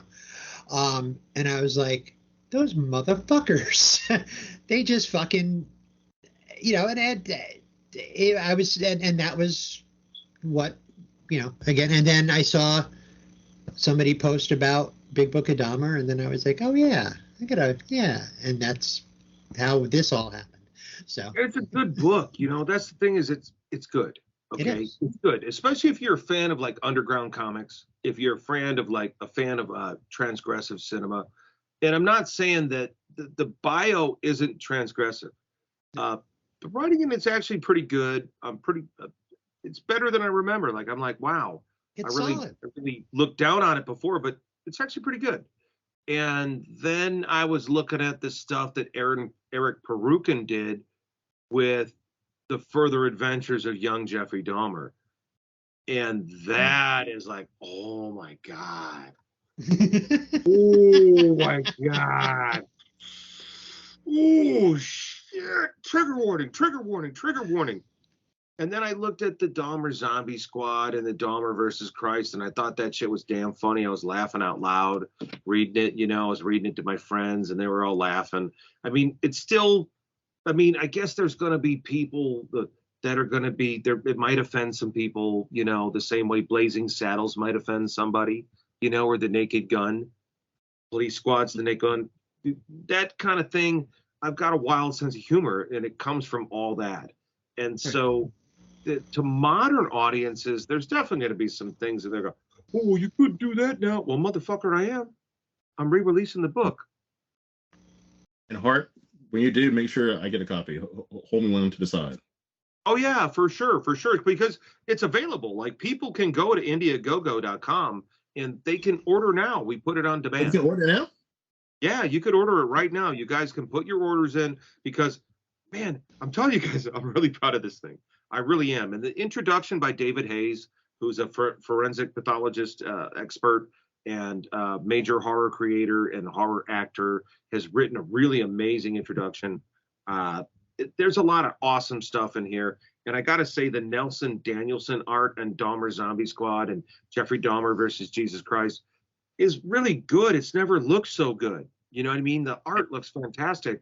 It's an artist out of Canada, and he did a lot of these books with me. And Nelson's a fantastic collaborator and a very real talent. There's a lot more I'd love to do with Nelson. He's fantastic. And this book is going to really, I think, surprise people, because it's been maligned, and they're going to go, what the fuck is this? What the fuck is that? Holy shit, I wasn't expecting this. And the thing that they're going to be offended by is not the thing they thought they were going to be offended by. You know, they were like, I thought I was going to get hit by a right, but I got hit by a shot to the ball. It's good stuff. I'll definitely make sure you get a copy, Travis. Autograph. It's worth it, man. It's worth it. It's a piece of history, too. That's the big thing. It's a literal piece of history. Yeah. Guys, go onto the Indiegogo. I didn't know it was up, but Indiegogo. Yeah, you can look it up. Big Book of Dahmer on Indiegogo. It's for sale. I mean, you can still get your orders in. We're going to keep it up for availability. And me and Chris have been talking about doing different editions of it outside of Indiegogo. There's talks about us doing a Kickstarter with it. But I need to take a break. I need to get Dahmer done, Bill the Bull done, and I'm going to need a break. I'm going to need to take a break, and then I'll do a fundraiser. Because there's talks about me doing something about Billie Eilish. We've been talking about Growing Up Eilish, which is one of the books I'm going to do, where I write all about me directing her and her growing up next door to me. Mm-hmm. Now, are you going to be doing any book signings, or are you going to go on a full court marketing press, conventions, all that good stuff? You know, I've been talking to all my friends in the business, all right? So Travis, you talk about scams, right? You talk about scams with film festivals. And I would tell filmmakers, be careful out there, ladies and gentlemen, because there are a ton of them. There's so many film festival scams out there. There really are. There's so many that are utter waste of time. Like There's so 50% of them are fucking scams. After doing my research, 50% of them are actually absolute scams. Yes, yes. And for me, most of the film festivals I've done, I took a financial hit. But it was worth it. It was totally worth it. I think there was one of them I actually broke even on. Oh my God, I broke even. But it was worth it. It was totally worth it for me, the experience, meeting the filmmakers. It was what I wanted. I got to have my mother out to these film festivals, and she really enjoyed being out there and seeing the films. And it's really important to go out and support horror films in the theater. I have to express this over and over again. You need to go out and see these films in the theater because they're different. I see the samples when I get them, and I watch them on my home theater, which is pretty good. But then you go into the theater. Like one of the movies that I felt, there's two movies I felt really blew me away in the theater. And that was Bad Candy by Scott Hansen, and then also Girl Next. Both those films really, I remember I was impressed with their submission, but then when I saw them on the big screen in 4K, completely different experience and amazing. And I know Girl Next has a sequel out there. That's something we'll be talking about because it's been great to get to know these filmmakers and stay in touch with them. You know what I mean? I agree with you. Like I'm a theater person. I mean, some of the things. I mean, I do watch Tubi, streaming service, all that good stuff. But I'm more of a theater person. I go to the theater often, and I go to there's a local indie theater, the Charles Theater in Baltimore that shows a lot of indie movies, and I like going to see the big name movies. Watching movies on TV has never done it for me, and maybe it's because I didn't get into going to theaters until I was much older in life because my parents didn't take us to the theaters. But there's something about the theaters, something about the being around other people, the dark room, the big screen, the surround sound hitting you. You're focused. You're focused. You're outside of your environment. You're completely outside of your living room. No one's going to call the phone. You're outside of your living room. You're now in darkness. You're sitting with strangers, and you have this expectation of something is about to happen. And that isn't there in your living room. I mean, it kind of was for me as a kid with regular television, and there wasn't VHS, and there wasn't this. So the idea of like, oh my God, it's the ABC Sunday night movie, and it's James Bond. Oh yeah. Or it's Clint Eastwood's The Gauntlet. Oh yeah. Because you couldn't see that, right? So you didn't have a chance. I was little. I didn't get to go see The Gauntlet in the movie theater. I could only see it on TV. You know what I mean? Oh, yeah. I remember watching when I was a kid, they were airing House of Wax, the original House of Wax in 3D on television. And we had to go like to the grocery store, and that's where they had the 3D glasses on display. So you had to like go to the specific grocery store to get the glasses. And then we all like sat together in the living room with our 3D glasses on and watched this. But at that point, it was probably a 30-year-old movie. But it was such a novel idea to see it in 3D on in your home, and which is why I laugh now with 3D because I grew up in the 80s. So for me, it was Friday the 13th Part 3. It was Jaws 3D. It was Amityville. It was that second. It was that first renaissance of 3D. And then when it came around again in 2010s, I was like, we've been down this road already. What are you doing? Better. You got to give it to them like, My Bloody Valentine 3D and a lot of the modern 3D was way better. For me to watch, I got to go see, what do you call it? Alien, the Ridley Scott Alien, Prometheus. I got to see that at the Cinerama Dome in 3D. Nice. In Los Angeles. Big curved screen in 3D. Yeah. To me, that's what it's for, like Godzilla or maybe a Star Wars film.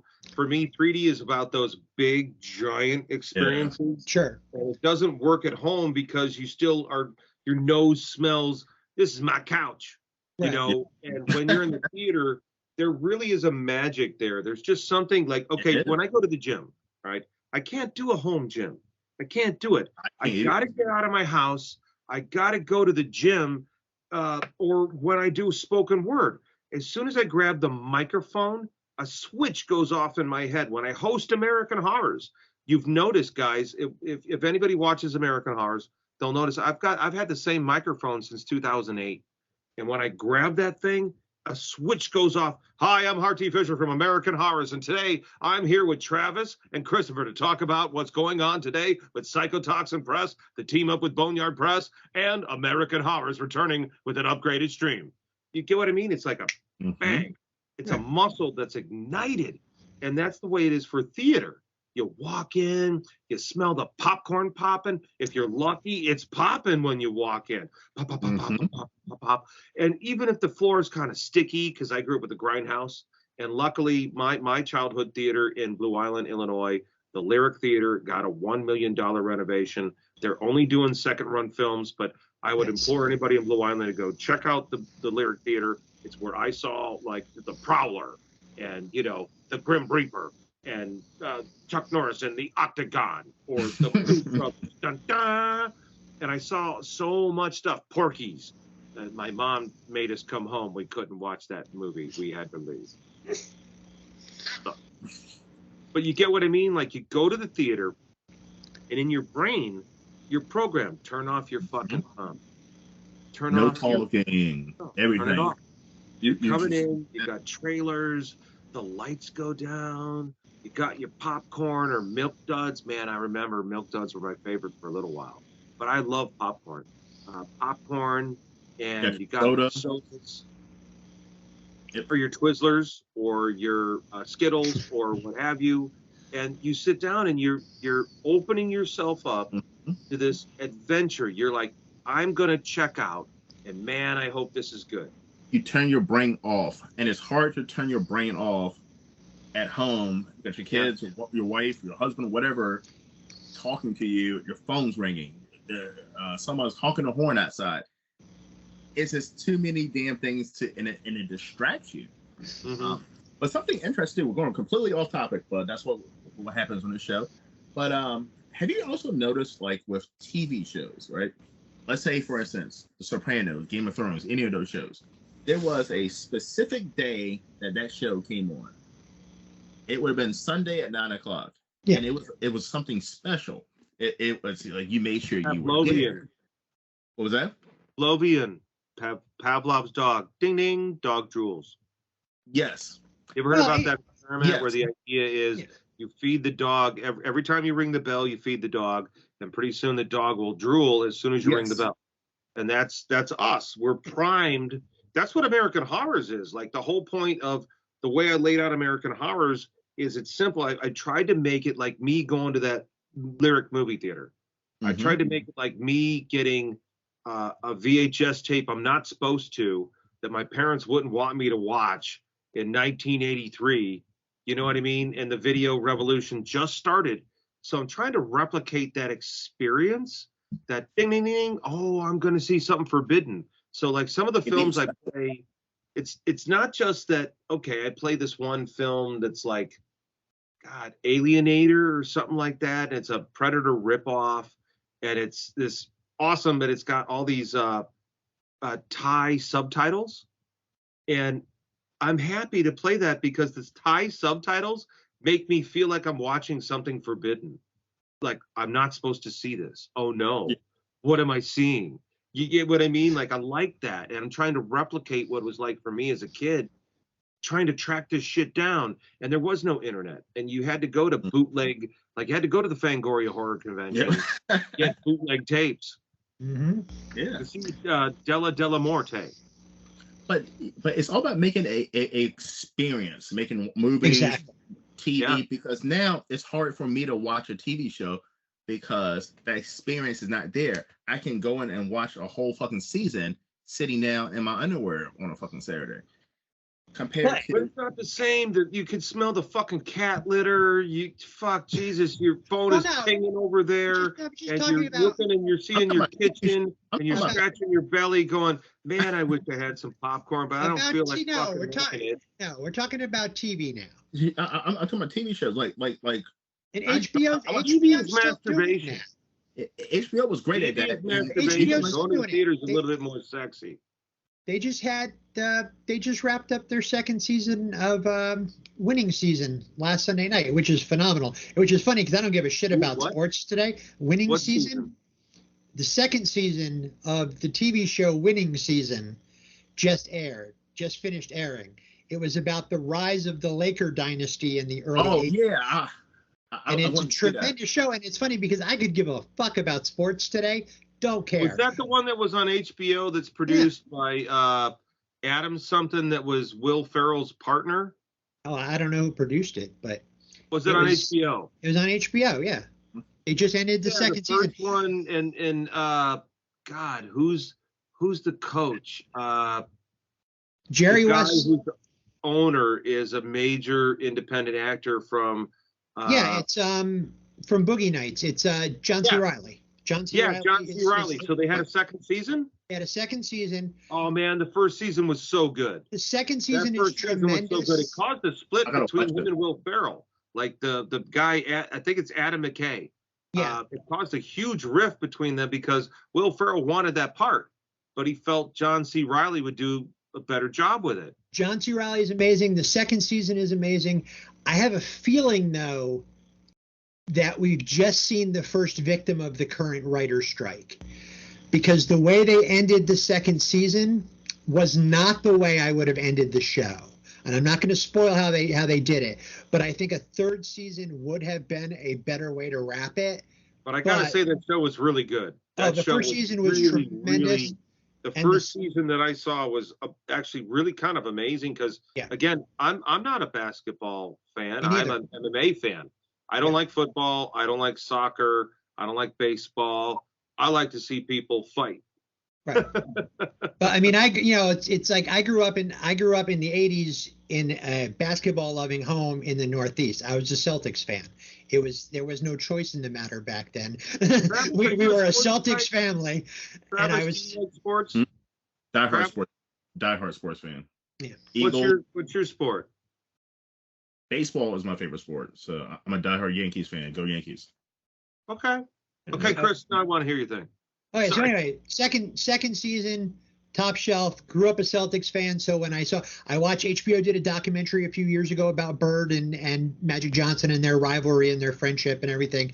So when they announced the show, I was like, oh shit, yeah, I got to check that out. I remember that rivalry. I remember the Celtics-Lakers rivalry. It was a huge thing. It was like the Cowboys-49ers rivalry or the Cowboys-Giants rivalry in the house that I grew up in.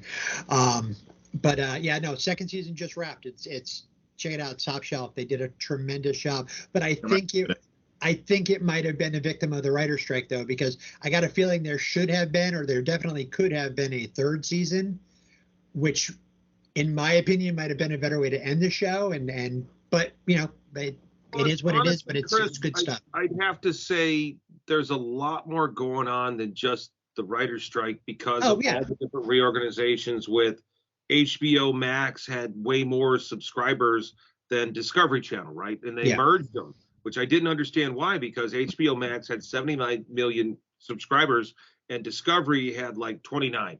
But they want to pump up Discovery. So we're going to merge the two. It's like, we're going to take successful Hamburger and we're going to merge it with Shitburger, and Shitburger is going to be the main title. We're going to leave Max off to the side. Like, are you guys all tanking on purpose? Are you guys high on medication? What are you doing? Are you all just putting on dresses? What the fuck is going on, you fucking retards? Jesus Christ. 79 million subscribers. 29 million. If you're going to merge the two, Jagoff, you put Discovery in with HBO Max. What dumbass thought it was a good idea to go 79 million? Oh, obviously Discovery's doing so good, we better make Shitburger the main title. I'm sorry, man, but we're watching a major implosion of all the mainstream entertainment conglomerates are just Ask your question on dumb. This is a toss-up. So streaming has been great for indie filmmakers and producers, all that good stuff. But do you also think streaming is going to lead to the actual downfall of TV and movies? No, not at all. What's going to happen is there's a real lust to own product because, okay, look, it's fun. It's fun to have access to, oh, I'm going to pay $10 for this shit every fucking month. And I'm going to pay $10 for this fucking shit every fucking month. But guess what, guys? Physical product is so affordable now. You could just go get all your favorite stuff so that when shit hits the fan and you can't afford that $10 here, $10 there, $10 here. I got a baby, gotta get some diapers, gotta feed my kid today. And that's why Disney is hemorrhaging money, because they said all this stupid shit about how we're gonna have 240 million subscribers in the middle of this horrible inflation after this horrible lockdown, and we're just gonna announce this. We're just gonna pull this out of our ass. Who the fuck is gonna have that money for all this stuff, guys? Who's gonna have all that money? People got to get fed. Kids got to get fed. Cars got to get repaired. Fucking, you got, gee, their heads are up their asses. They're not in connection with modern America. That's why American Horrors is free. Straight off topic, then everybody should see the Jean-Claude Van Damme Johnson TV show on Prime. It is fucking amazing. By the way, I'm a huge Jean-Claude Van Damme show. Me too. Fan. If you watch my show, huge Jean-Claude Van Damme fan. That I'm sad that it was only one season and they only put on one season. Right? I just discovered this last night, Travis. Literally, I discovered it last night. Years ago, when it first came out, and I was so excited. I love the show. One season, and Amazon got rid of it. I'm a big fan. The show's funny as hell. I think Jean-Claude Van Damme has actually got a really good comedic style. Yeah. He's really funny. Yes. And his meta version, especially with him in the trucks, but they got the trucks and he does the splits with the Anya music. Mm-hmm. You know the ad I'm talking about? That's so good. I'm a huge Van Damme fan. Me too. Yes, huge Van Damme. So, one last question. To get back from our embarrassment about gushing about Jean-Claude Van Damme. No, this is going into Jean-Claude Van Damme. If you could put Jean-Claude Van Damme in a role in one of your horror movies or books, what would his role be? God damn, that's a tough one. I've got a lot of roles that he could, especially now that he's gotten more meta. You know what I mean? Like, he's really expanded his horizon. Mm-hmm. The whole thing in the beginning of the Jean-Claude Van Damme, when he goes to do the classic splits and he doesn't make it, and he gets hit in the face with a baton, right there is awesome. But then he's really done a lot of cool movies, and he's fantastic. Right. Isn't he the villain in the Expendables 2? Part 2, yes, he is. He's amazing. He's awesome in that. He's so good in that. And also, I got to give it away. I mean, Ronda Rousey in Expendables 3 is from my dojo. Though I love that movie. I fucking love it. It's fantastic. Love those films. Can't wait for number 4. I just saw a behind the screens picture from the set of 4 today, and it's Arnold Schwarzenegger standing next to Harrison Ford, and Arnold's wearing a shirt that says Han shot first. And I was like, right on, man, right on. Nice. Harrison Ford looks really old. He is fucking old, dude. Really old. Isn't he like 80s? Old. No, dude, he's fucking old, bro. You know, we just recently watched the great Judo Gene LaBelle, my sensei, part of why I used to have pink fingernails all the time. We lost Judo Gene, and a lot of people don't know that the scene in Once Upon a Time in Hollywood from Quentin Tarantino, where Brad Pitt does the Bruce Lee thing, that's real. And Gene LaBelle was the stuntman who did that. He didn't really bounce Bruce off the cars and stuff, but he did grab Bruce and spin him around over his head. And then Bruce and him trained together, and Gene LaBelle trained with Chuck Norris and so many other amazing people. And I was so lucky and blessed to train with Gene. He's gone now. I lost my train of thought. By the way, I heard a story about him that didn't he make Steven Seagal shit his pants? Do you want to hear the story? Yes. All right, Travis. So I'm there in the dojo in the 90s. This is the 90s. Mm-hmm. And Gene is a legendary stuntman and an absolute Hollywood professional. Gene, total professional, total amazing Hollywood professional, but madman, insane motherfucker. an insane judo practitioner, amazing martial artist, and a great guy. I miss Gene, Uncle Gene. And so I'm training at Gokor's Hayastan Academy, and Gokor Chivichian is a living treasure of the country of Armenia. He is right now, like literally, like he is a national treasure, a living treasure of the country of Armenia.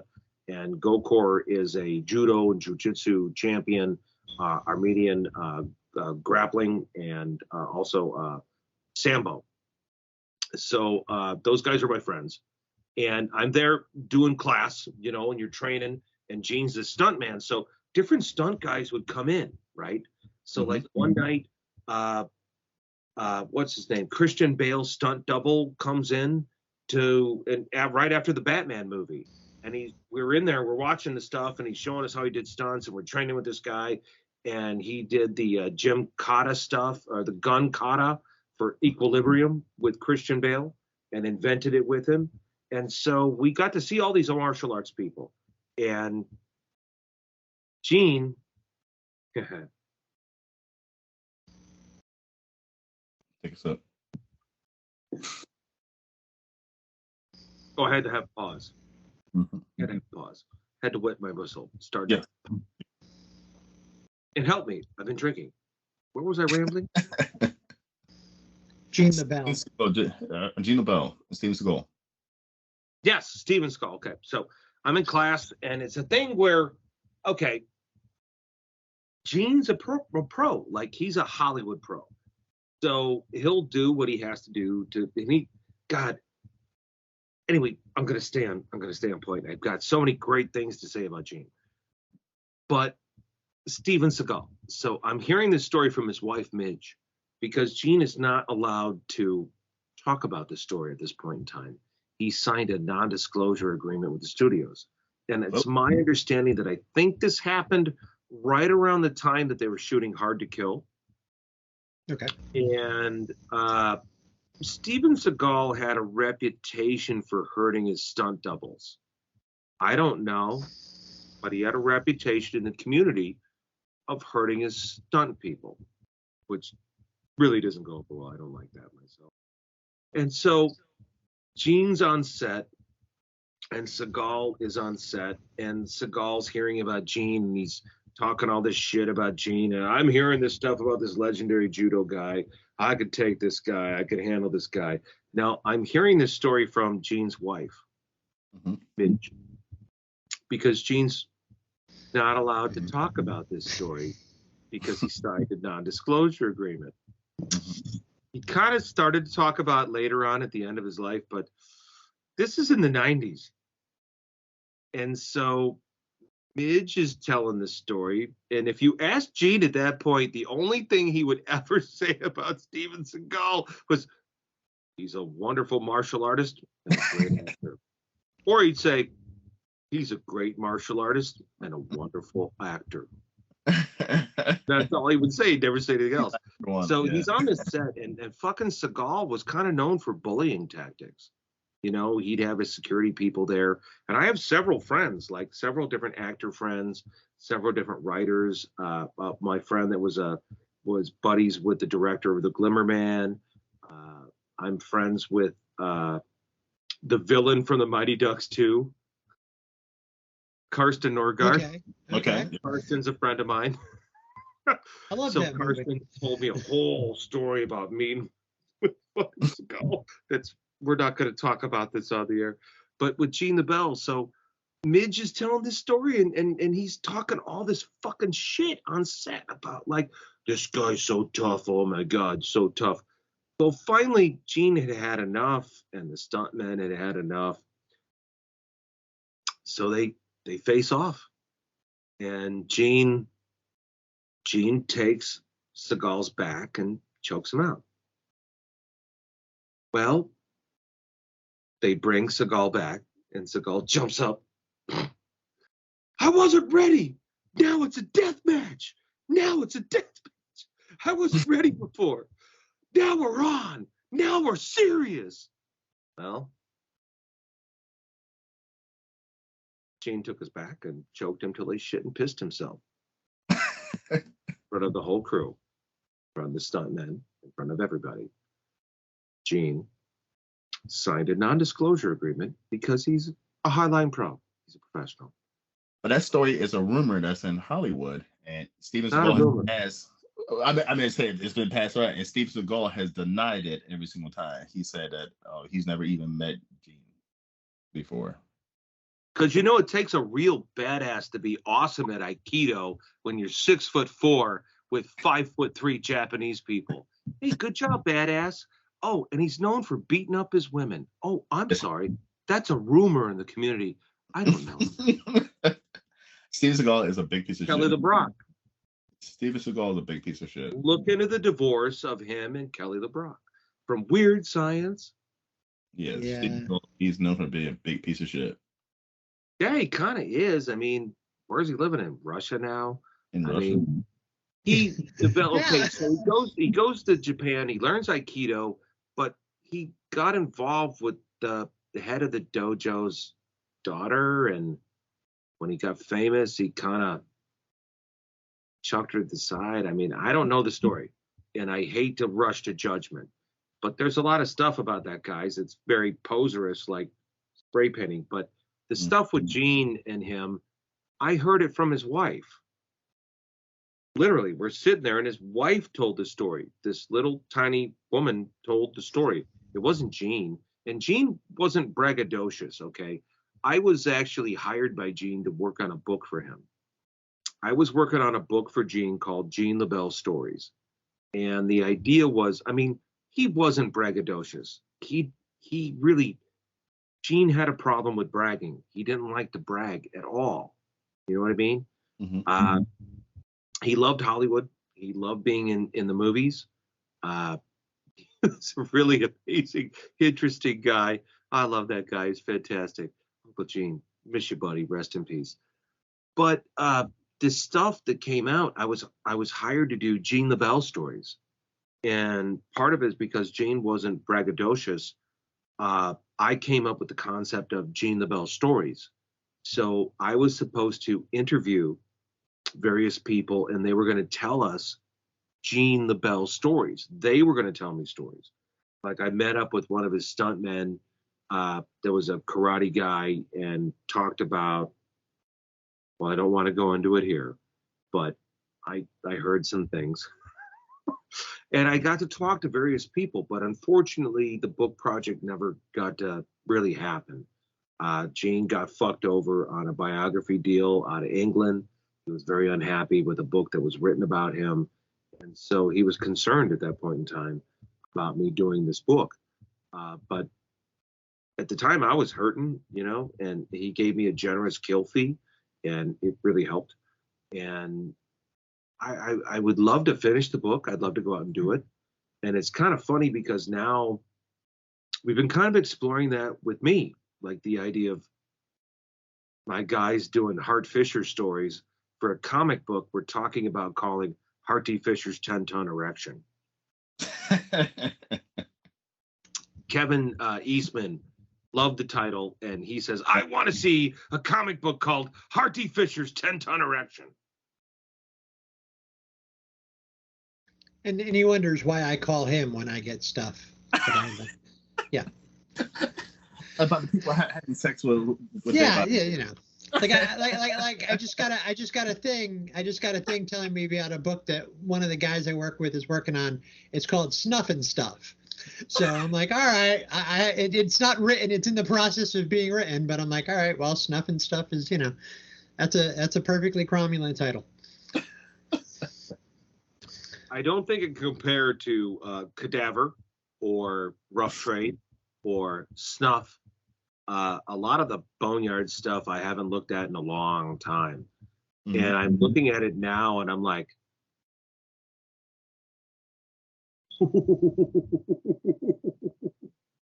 this shit's fucked up. Yeah. And I forgot about it. Like you get caught up in a movement. You get caught up in a wave. And frankly, the days I was doing Boneyard Press, I was caught up in all the murder in my life, all the death in my life, all the stuff that was going on with the murder trials of my girlfriend, which is what a lot of Poems for the Dead is about. a lot of Poems for the Dead is about her murder, suicide, suicidal thoughts, alcoholism, savage desires for revenge. So that book is really, really, I don't know, man.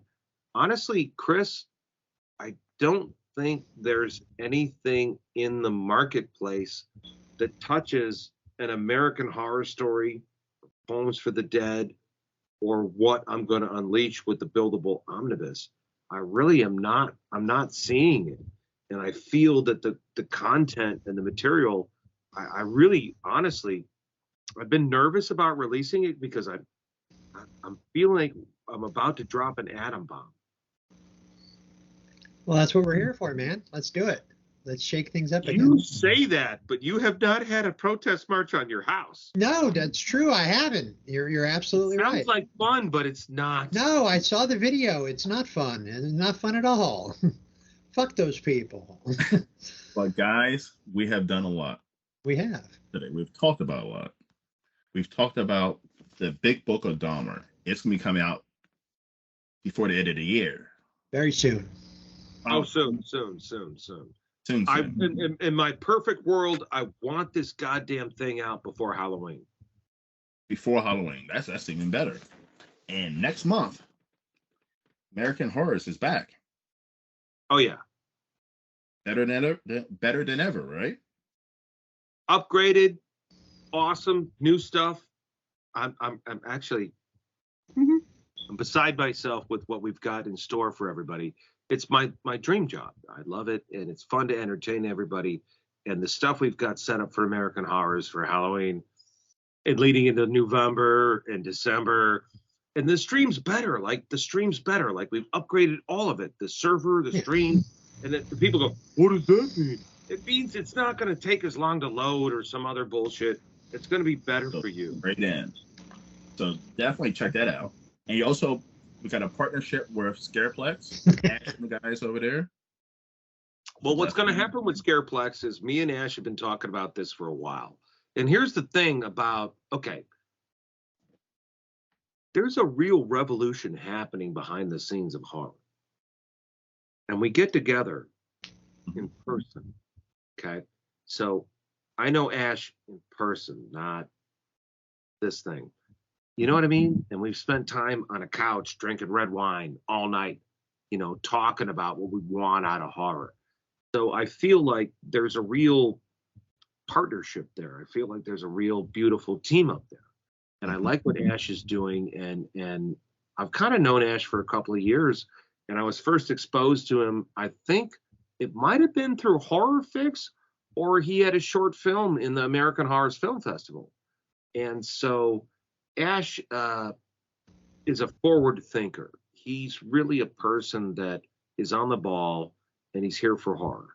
And so the idea is we're going to be premiering a bunch of American Horrors content available for VOD on Scareplex exclusively for a while. And we're also setting up so that we're going to have the American Horrors channel available for free Scareplex. Nice. Thank you for that exclusive. Team up. We also hit up as well as a lot of stuff. Christopher, a lot of stuff.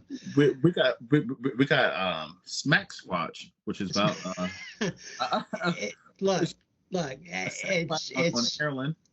It's a Sasquatch on heroin. So as entertaining and as fun as Cocaine Bear was, and it absolutely was, Smack Squatch is take the censors off Cocaine Bear, and that's kind of what we're leaning towards. It's a bit more of a graphic extreme version of that, but it's fun, and it'll be it's something that's in the works. We've got a couple of books that we're looking at to be the first Boneyard Psychotoxin release. We'll debut the new logo once it's done. We're very close on that, and check us out. You know where to find us. We're psychotoxin.com, and I'm online. You can find me on Facebook, and I'm on Blue Sky now. For anybody who's on Blue Sky now, that's the new, hopefully rational replacement for Twitter. It seems to be a lot of artists and creative people. Neil Gaiman's on there like a lot, like all the time. So, it did so far so good. So, hopefully it'll stay a more positive place for creators to be, but we'll see. But yeah, you can find us there too, Psychotoxin Press. We're slowly but surely infecting your mind, and and Chris will take a look at any of your work, even the sick, disgusting shit. He'll pass it on to her. Yeah, it's going to be bringing together, I think, a lot of different stuff that I think people are going to really dig, and I think we'll be able to avoid, like I said, the whole mess with Amazon, or because they're going to shoot stuff down at a certain extent, and again, I'm not, there's lines that I won't cross, there's lines that Hart won't cross, as we've determined tonight. And children on a spin. For me, my line is simply bestiality, child porn.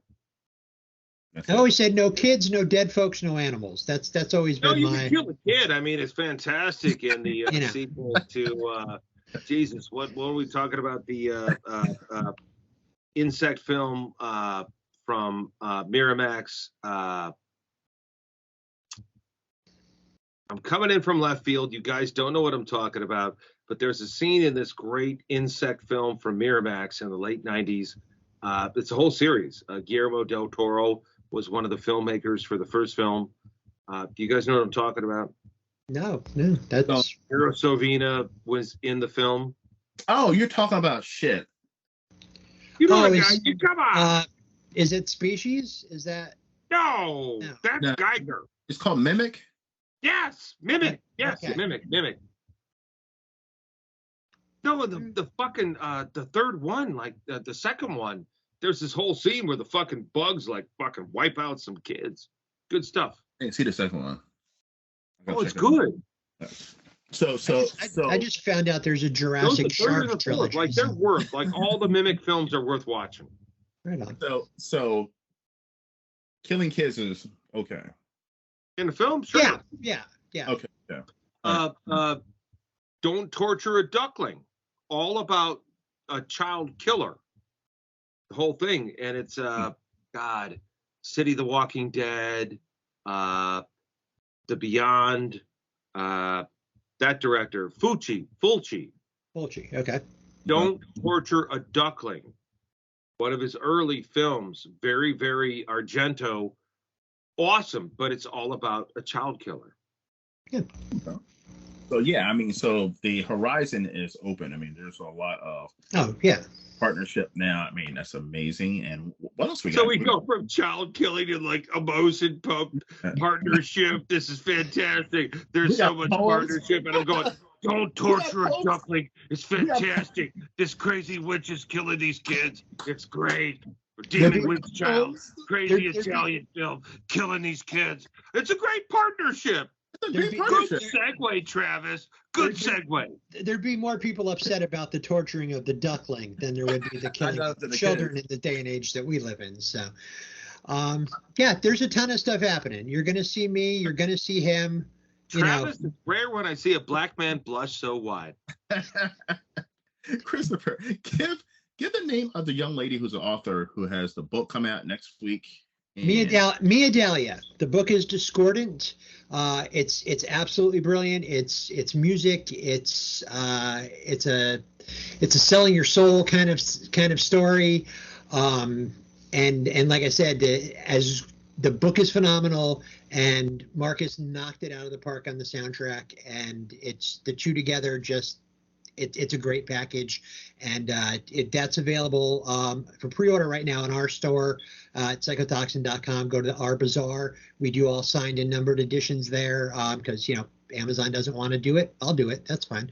And it's been going well. People are excited to have the opportunity to get books signed by indie art, because I've noticed that there are a lot of events but there, I mean, there's none near where I live. It's absolutely ridiculous. Like I had to go to Maryland, to do an event. Yeah. It's ridiculous, the drought, and especially taking into consideration the fact that where I live is per capita one of the wealthiest sections in the country. So you'd think, hey, there's a lot of money around. Let's do some shows, but there's just no. Connecticut Horror Fest is this week. It's an hour and a half from where I live. I was like, because we started off before the show. Oh, I was gonna be there. About it. And then and I wish them the best, but they moved out of their location that they'd been for the last handful of years, which was a smaller location, and they moved into the XL Center in Hartford, which is a big place. It's 3 times the size, but they didn't open up any more vendor tables. So when the vendor tables went on sale, the people who were vendors the previous year got first choice, which I agree with completely. Treat be loyal to your vendors and they'll be loyal to you. But there were no tables left. Everybody who signed up last year signed up this year. Everything. And they didn't add any more tables. So within 5 minutes of the tables going on sale, they were all gone. Wow. So I was ready to go. I was ready to bring Psychotoxin up there. It made sense. I'm from Connecticut. What the hell? But they just, I don't know what they were thinking. I mean, there's got to be more room. If the new place is 3 times bigger than the old place, how do you not, expand your vendor area? But they made their choice. Like I said, I wish them the best of luck. The lineup looks great.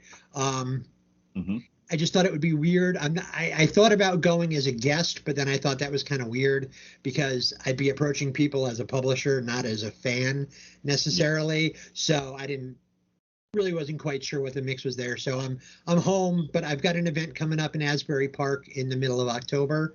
It's Scary Story Fest. It's 23 indie horror authors and 5 different indie publishers. So nice. I'll be there. Stephen Farkas is running that one. We published a book of his earlier this year. We're publishing 2 more. He's got a YA book coming out that we'll be launching. What's the name of his book, Chris? The first book is House of the Spectre, which is a delightful little haunted house story. The book that's coming out live at his event is a YA book called Summer Camp Zombies. Okay. And it's about zombies break out at summer camp. It's a lot of fun, and I'm having one of my artists do a camp map for us that we're going to do as a giveaway, because we're gonna drop the book live at the show. It's his show, so I'm like, hey, why don't we just release? We were trying to figure out a release date. I'm like, dude, it's your show. Why don't we just release it, do the launch officially at your show? And he's like, that would make sense. I'm like, yeah, okay. And then we've got a 3rd book coming out. It's not titled yet. It's a Christmas themed book. And I've got an artist that I'm working with to create a Christmas ornament that will be tied into the stories in the book, that will be doing a special edition signed and numbered later on in the year. And if you pre-order it, you'll get this really cool 3D printed, really nice. Like I saw the prototype, it's beautiful. So there's going to be, I'm trying to tie some stuff in, because I come from a history of retail, but I sold video games for a long time. And anybody who knows pre-order for video games, I had drawers of t-shirts, video game, like I ran a video game store in the early 2000s. I had, video game t-shirts coming out of my ass. It was ridiculous. So yeah, so Stephen's great. And House of the Spectre is a fun book, and that's available on Amazon in paperback and I believe ebook. I've learned too. Are all these books on your website as well? No, I separated the paperbacks and stuff because we started selling. People prefer to buy their books through Amazon. It's fact of life. It's very difficult to sell books through. No. Yes. You're new. Well, I'm new too. New. Yes. No, Chris. You're developing your relationships. Yes. You're learning the ropes. Yes. And Amazon is your entryway into publishing. Yes. They're not the easiest thing. No. They're not. They are. The money that they're taking. Very different roadblocks to you. You haven't talked about An American Horror Story from Psychotoxin Press and Hart D. Fisher, a true crime story as lived by me. Available through Psychotoxin Press on Amazon. And when it's back up, signed copies at AmericanHorrors.net. right? Yeah, You're we're still under maintenance, doing, but I and- want to push the Amazon. I want to push the Amazon. yes. I love the fact that we've teamed up. I love the fact that we did this. Chris really helped me get this book out. So without Chris, it would have taken me a lot longer to do this. So it's been a real pleasure to work with Chris and get his input on this, because he's a new publisher. So he's new. You know, he's only been doing this a year, guys. Give him a chance. Support the books, but it takes time, and you learn. And I will tell you right now, the prevailing wisdom is that Amazon's number one. It isn't. It isn't. You have to keep looking for your audience. You have to keep looking for alternative distribution. I didn't rely on comic conventions. With Boneyard Press, I went to metal shows. Sure. When I took my job with Glenn Danzig running Verotic in 1994, one of the main things that I spearheaded was a traveling comic book store that went on tour with Glenn. And the management fought me on this, and they thought it wouldn't do well. But Glenn believed in it. They were his books. Right. And I really thought that was great that Glenn got behind us and backed me on this. And we did this. And as the tour went, the comic book store, by the end of the tour, was making as much money as the T-shirt booth. Nice. That's an accomplishment. Hell yeah. Comic books. Okay. Now, I was approached by Rob Zombie to try to set that up on his Hellbilly Deluxe tour. So I have some experience with this. And you cannot depend on Amazon. You must keep looking for your audience outside of that, because Amazon is a switch that can be shut off or turned on. You got to get outside. That's why I believe in printed copies. So you could go to a rock show, you could go to here, you could go to there. And that's the problem with print on demand. That's the big problem. I'm wrestling with it myself, because print on demand is very convenient. But at the same time, you're not going to have 100 books in your garage that you could run out to a show with. And that's what's kind of lacking, right?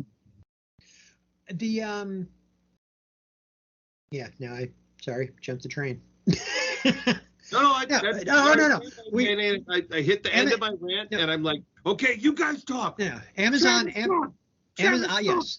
Amazon has been great. We sell books through Amazon every day. We're selling books now. We've reached a point where we're not selling a ton of books every day, but we're selling books every day now, and we're selling. Time, Chris. I know. No, it takes time. And guys, I've got 5% battery power. Not just small rum and coke power, but my phone's about to go dead. But you can pre-order the books on your website. Yes, because Amazon doesn't do physical pre-orders. We started doing signed and limited copies available through the website at psychotoxin.com, and people have been responding to it. People have also been responding to the iTales store. It's working the way that I hoped it would work. We're just building up the library. I mean, we were 22 stories on that page now, and at $1.25. Pick a new author. You never know what you're going to find. And I stand by every story we've published there. They're all fun. They're all great. And check that out. And then next month, AmericanHorrors.net will be back up, and he's got some delightful stuff in that store, including the mystery box, which I think you guys talked about last time. We did. But his phone's about to die, and it's way past my bedtime. Guys, listen, we talked about a lot. We went really long. We went way long. It's like, fuck it, we went long. It's because it was an interesting conversation. We went Joe Rogan style. Listen, Hart, Christopher, it's been an absolute pleasure. Guys, go into my description. I got their websites. So, you can find them. Check us out. And Travis, it's been a pleasure. Hopefully we'll do this again. And I'll keep sending you victims for your podcast. I hate you, Travis. You're a terrible human being. We will never do this again. Terrible, terrible, terrible. Thank you guys for coming to Hard Rock. Like you either. I'll see you guys next time. Have a good night.